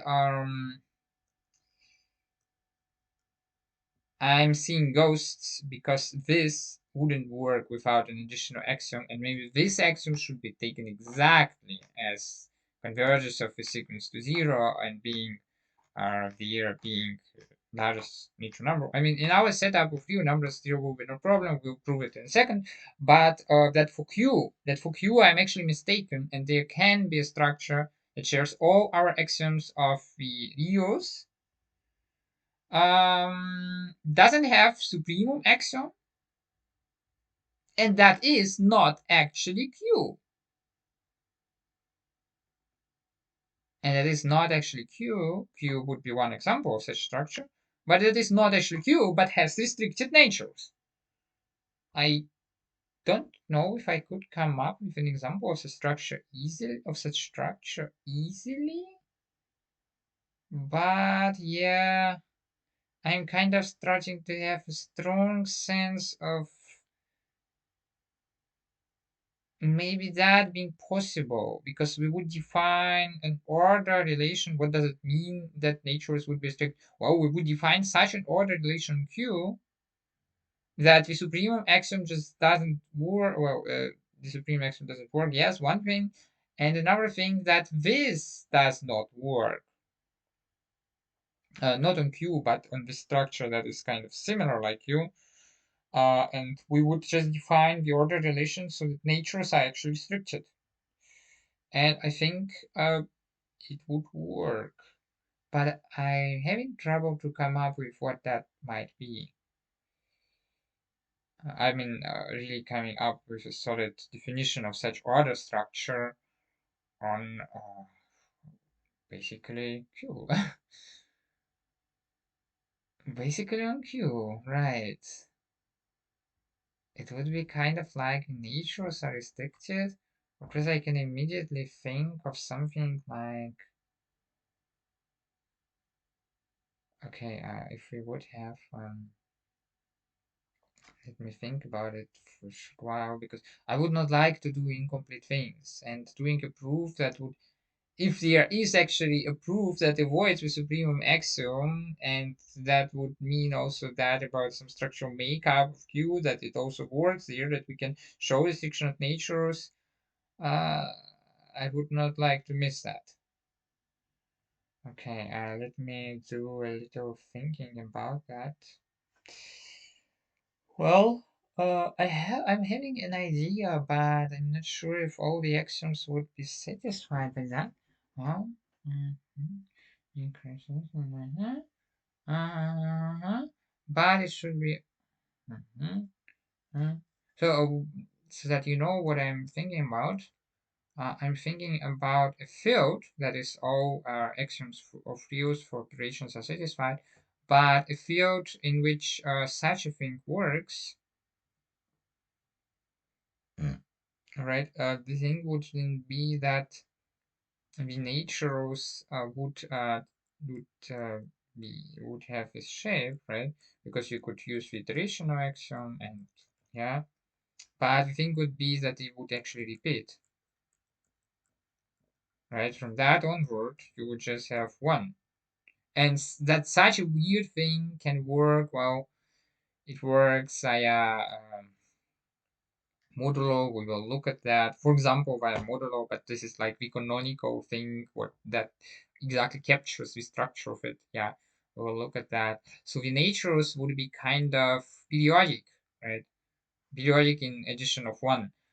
And then the field axioms would work actually not necessarily for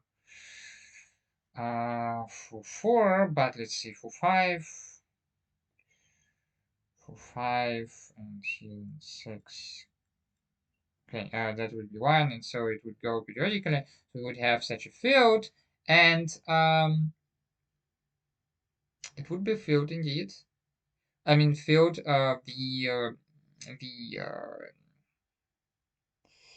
the properties of the real numbers with addition and multiplication. It would be all satisfied. It would be filled. That means it would be filled, and it would not. Would it have an order relation? But oh, it would have supremum axiom. I think yes. Why would it not have supremum axiom? Because we could not define order relation. That's nonsense. Okay. We could not define order relation compatible with our stuff, right? But now we'd like to show that actually. Mm, okay, so but it doesn't mean that it doesn't work for Q. Q without supreme action. what I would then like to establish that Q without the supremum axiom, not actually Q, but a field without supremum axiom, um,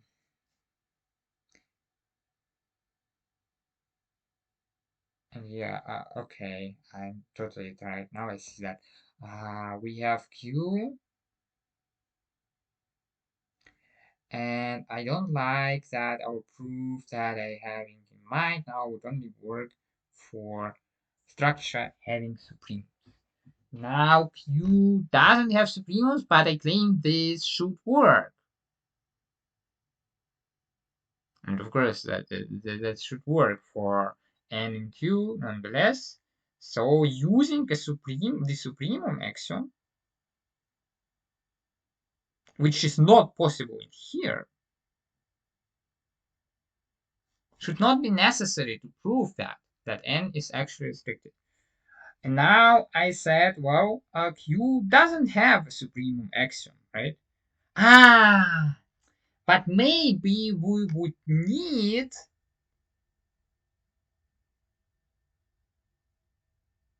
some kind of discrete analog of supremum axiom to make it Q. Would need means what? Well, that without this discrete analog of supremum axiom, we would not get Q.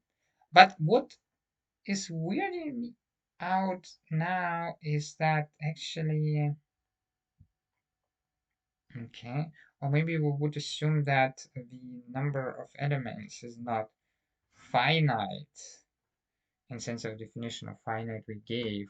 Number of element of Q is not finite, but oh, that is also assumed with R, assumed for R, and so it seems that this proof should be just as well. Some proof of that sequence converging to zero should be just as well be able to be given in Q. Right? It should not require the supremum axiom.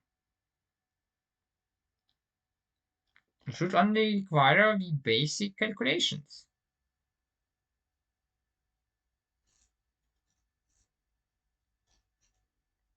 And then I kind of looking at what might go wrong with that idea. And I'm saying that maybe the basic calculations given for Q do not yet specify Q as we know it. So maybe giving basic calculations is not enough. Right. And okay, we saw that it is not enough because basic operations would also work in a structure like this. So you can believe me that it would work in a structure like this, where everything is like basic operations on a set are given, but this is also given. Right. And so definitely to have Q, we would have to assume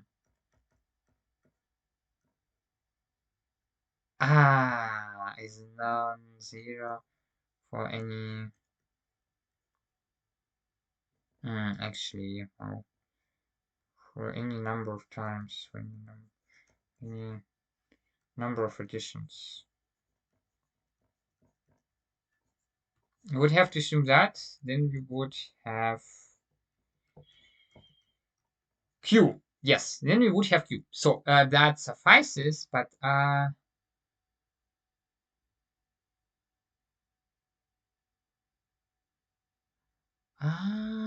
okay, there is a subtle thing, you see. If it is true, then correspondingly, I get 1 for any number of additions.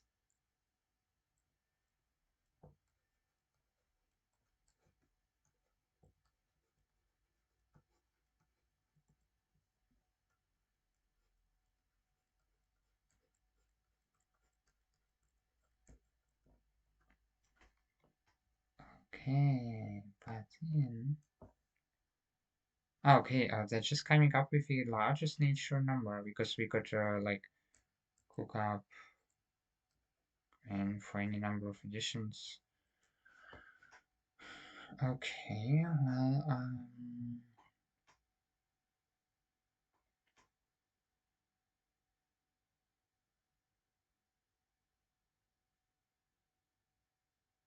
okay, let me think about it because I'm starting to have a feeling that we would need another additional axiom, and that would be really weird.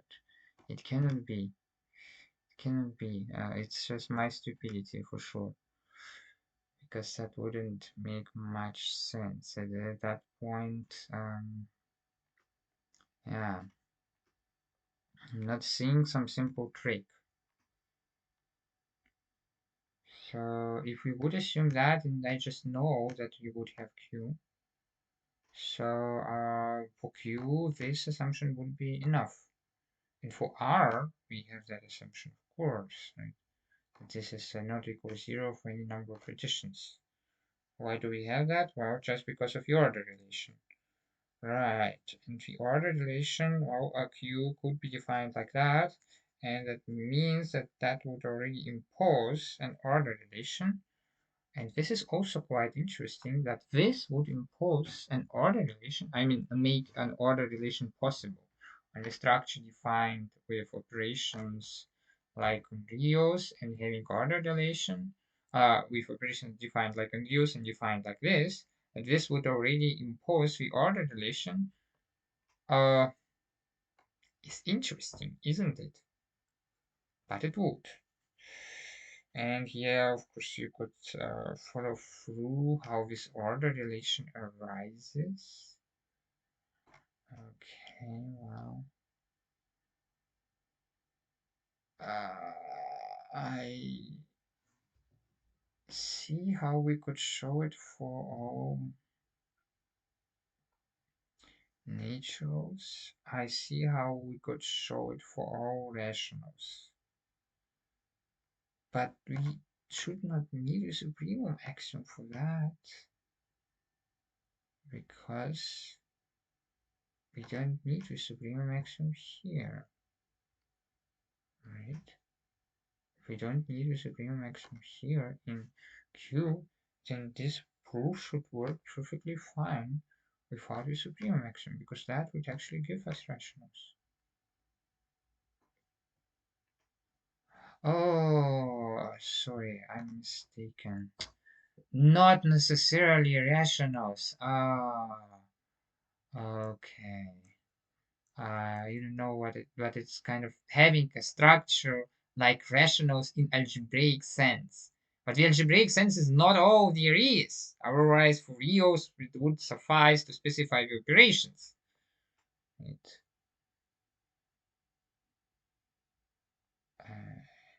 That is not all there is. Also, order relations. And now, you're actually claiming it can be another order relation Q in which n is bounded. Okay, that goes too far. I want, but I have to do it for myself to just understand what is going on.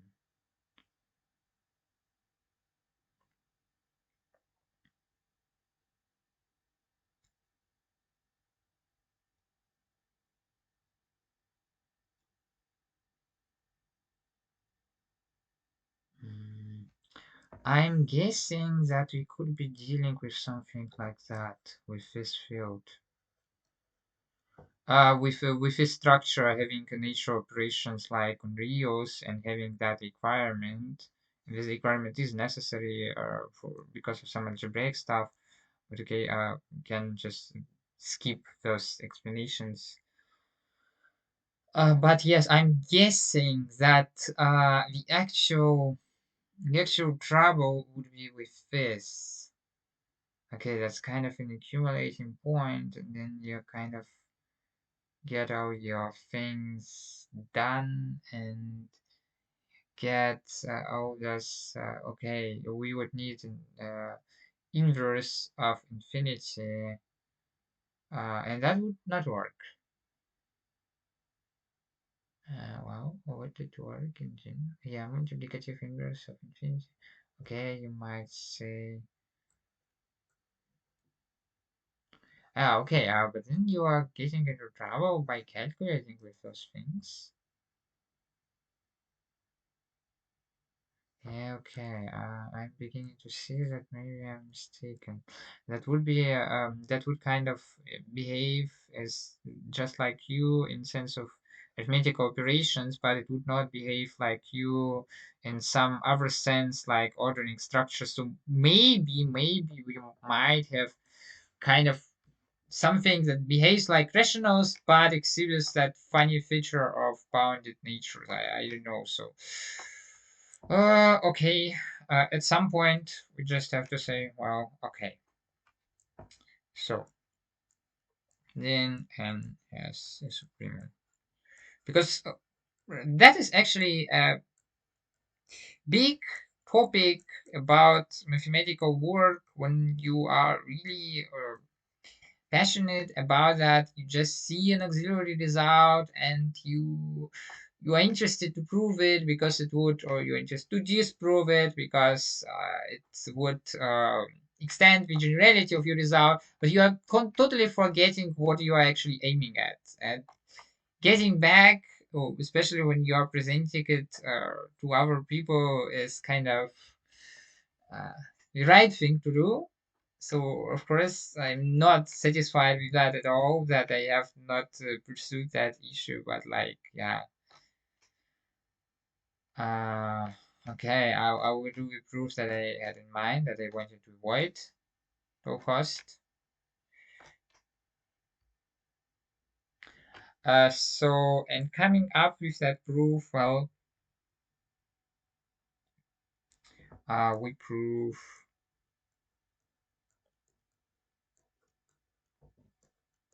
that the assumption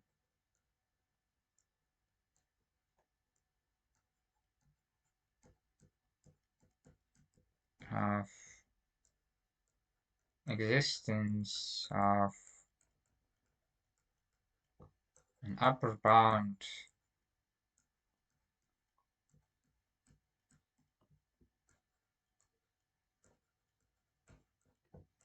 for n leads to a contradiction.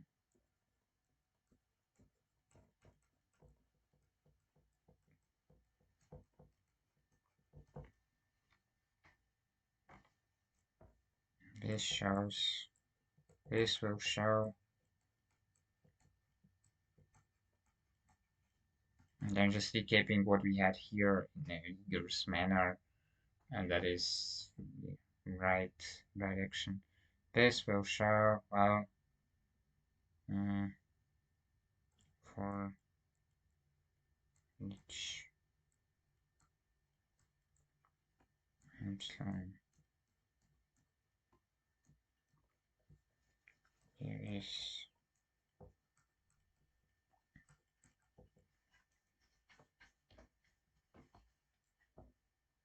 n and n such that n epsilon plus epsilon bigger than 1, right? Because we have seen how it follows here.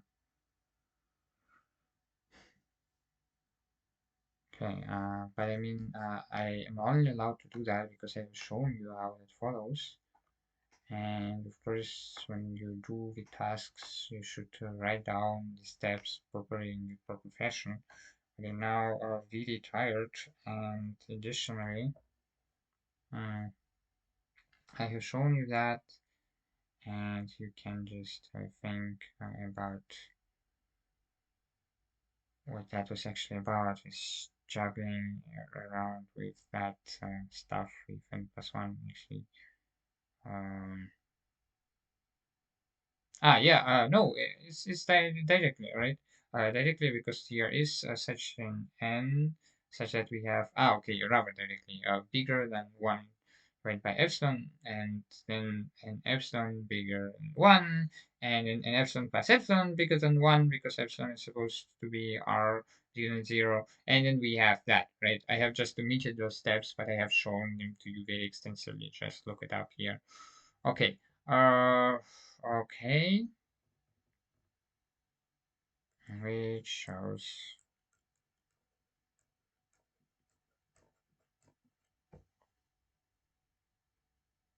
epsilon plus 1 for uh, and we have discussed that also. But yeah, you could encounter such a proof in some more advanced literature where simple, but of course, such simple things wouldn't be proved there, but the style of proving could be that, which shows for n bigger equal n, I mean the n.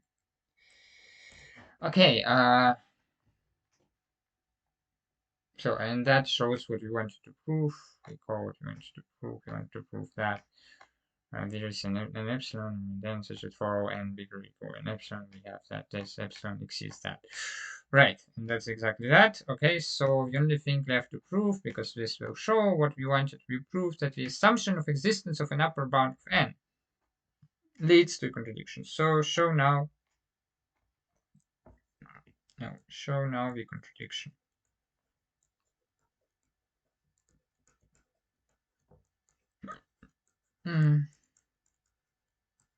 Okay.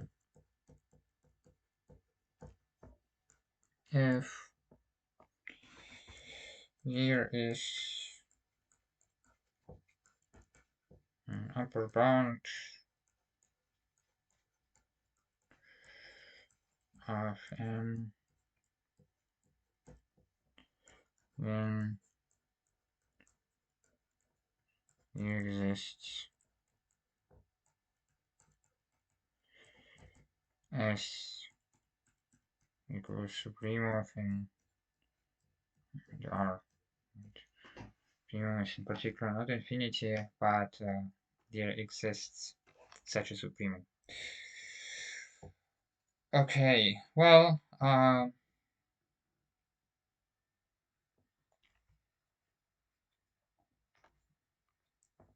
by properties of suprema, and we will prove it in a second, by properties of suprema,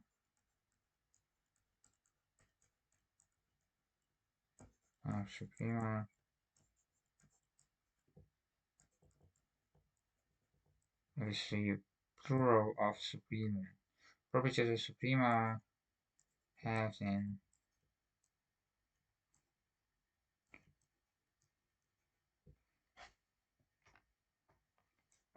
for delta here in 0, and there is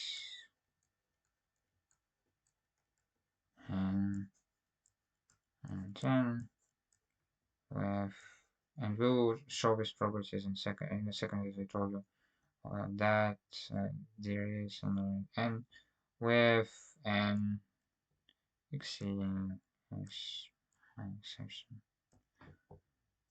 but then n plus 1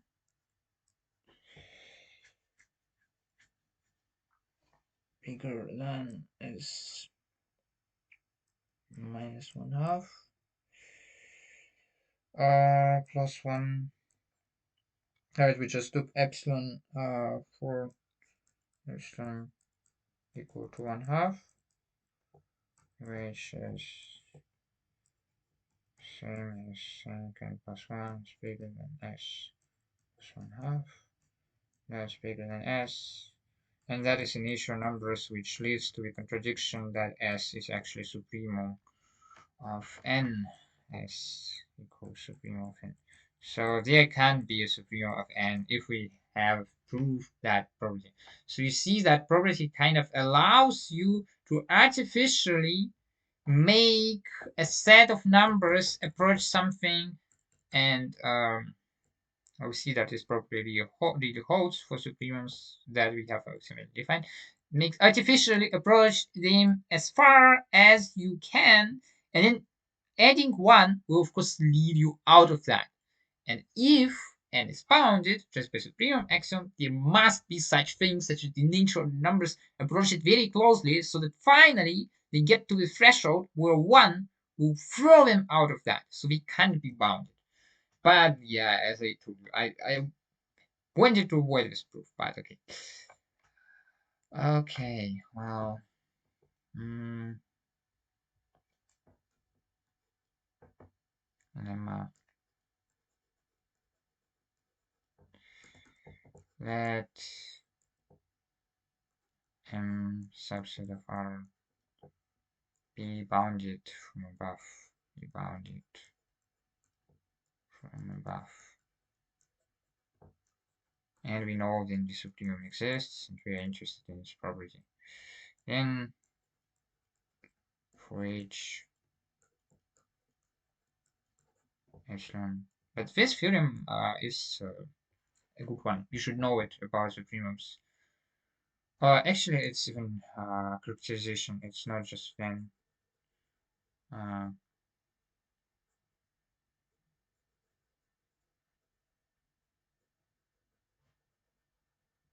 it's exactly what supremum is. And the existence is given by the supremum axiom, and now you see what the supremum axiom uh, gets really put to use. At least if I'm right that this proof cannot be done more generally, or if I'm right with my giving up on that rubber, which I don't like at all. Let M subset of R be bounded from above.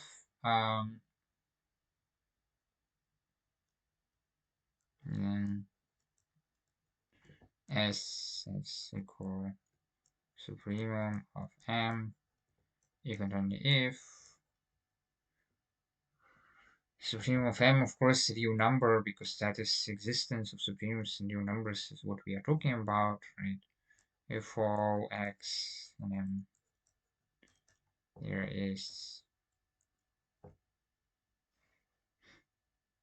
what am I doing? If for all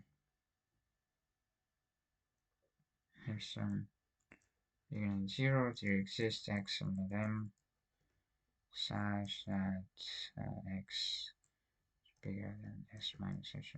So supremum is really as close as you can get, because no matter how small your epsilon is, as soon as you throw it a little bit back, a little bit down, then you find an element that will exceed it, right? You throw it a little bit down, and this element will be the set. So it's really approaching very, very close. Okay, that's what it does, and it does that such a thing will be already the supremum. And this supremum, we should of course show that supremum is unique, but okay, that we'll do next time. Next time.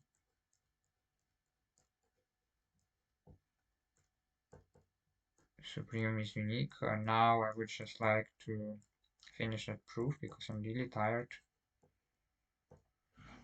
And I like to finish it, as I told you. Okay. And we are only left with proving that lemma because that will show unboundedness of n, and unboundedness of n, as we have shown, will show us that the sequence actually converges to 0. Right, okay, so we have only to prove that lemma, and let's prove it. Proof, first implication. Okay, we have to show that there exists epsilon da da da. Okay, well, how do we show that? Proof by contradiction. Contradiction.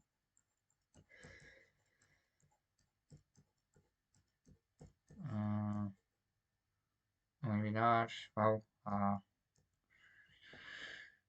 no, proof by contradiction. When we have S equals to V of M, then we have that property. Okay, well, assume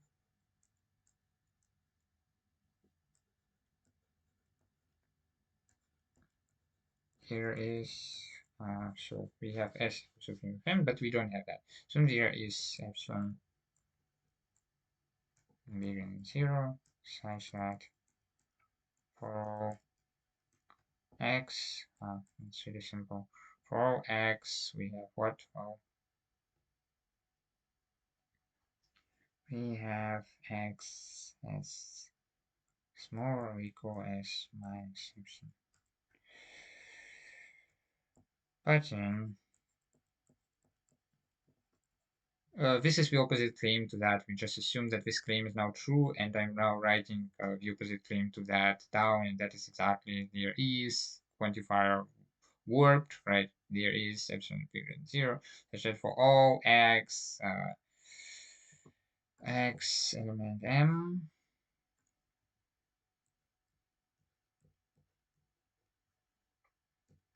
button s minus epsilon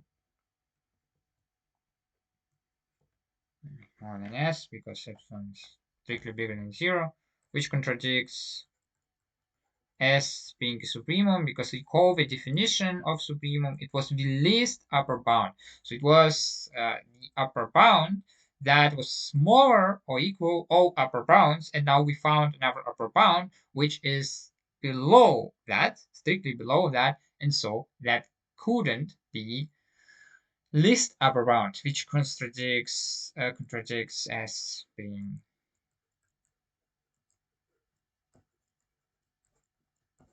supreme M. Oh yeah, I kind of more or less making out proofs um, from pace to mathematical style, because yeah, as I told you, I'm tired. Okay, let's prove the other direction. Well, assume again, assume as not equal supreme M, then, well, if it is not supremum, not the least upper bound, but M is supposed to be bounded from above, that is the assumption, then there is S tilde equals supremum M. If it is not the least upper bound, well, first we should show that it is an upper bound. Alright, well,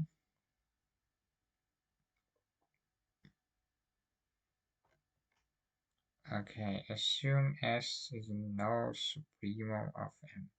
Then there is S tilde equals supremum of M. Okay, but first we will show that S is even an upper bound to actually have that, what I like to have. Right, alright.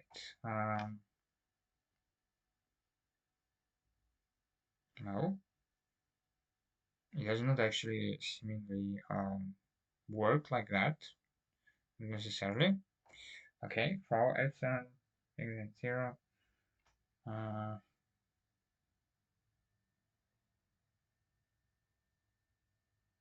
I kind of think that I'm forgetting something.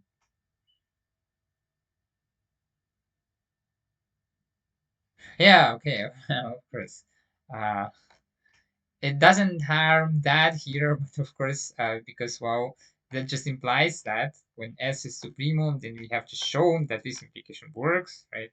And what we have used here, we have used that we have a supremum, we have taken that supremum, and we have taken an epsilon, and we have used that that this results as a property of a supremum. But of course, I'm forgetting something. I think so, because I would actually assume it as an upper bound. Ah, yes, of course, I have to assume that, because I see if I would just have, so for other direction, I have to assume it. Here, of course, supremum is defined as least upper bounds, in particular an upper bound, so that results immediately, no problem with that. But if I would just have that, of course, like real number line, right? And we have that each x is actually bigger than this s minus epsilon for each epsilon. Well, And just taking this interval, right? Interval means all numbers between 0 and 1. And well, I'm just claiming, well, x bigger than s minus epsilon for each epsilon. Let's just take this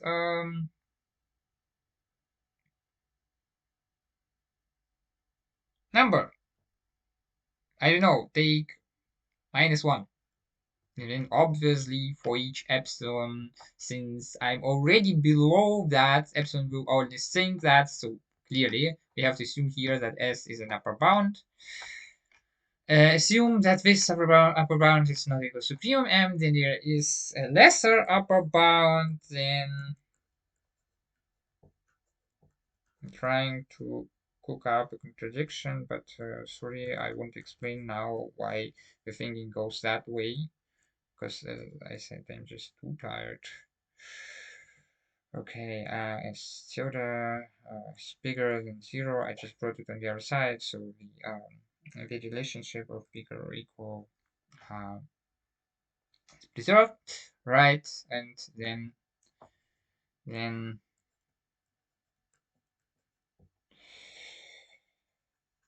well, we assume that it is not a supremum in this case, and we have that, but then mm, then we can take that as our epsilon, then for each x we can have well, as we have assumed that it holds for us, right? And that is our epsilon, and that is more than x. And that actually already means that that is still there, so that is still no supremum. It's still there. And then for some x, because the property went like that, we find for each epsilon some x. But that already suffices to have that is still is no supremum because it is more than some element of x and m is no supremum, which contradicts us having chosen the supreme. So that is just our notion for a student. With that supreme, we can do that. So obviously there's something wrong in our reasoning. And since all applications are valid, our assumption was wrong. And that finishes the proof of a lemma with a property, right? Given this characterization of supremum, this property, this upper bound having this property characterized with supremum, and that finishes this proof because we only needed the application of this lemma, and now we have proved the lemma, and we can, with the pure constants, apply this in the proof of this theorem. So we have shown that the limit of the sequence 1 divided by n is indeed 0. Okay, that was a little less of a breeze as when I expected, but yeah, I just wanted to avoid that. I wanted to avoid arguing with Suprema because, yeah, I already explained that to you because of that. Okay. And because of n bounded in Q, no doubt about that. So, must be a different way, but yeah, I don't see it. I just don't see it. Okay. With that, I finish. Pretty frustrated, but well, happens. Okay.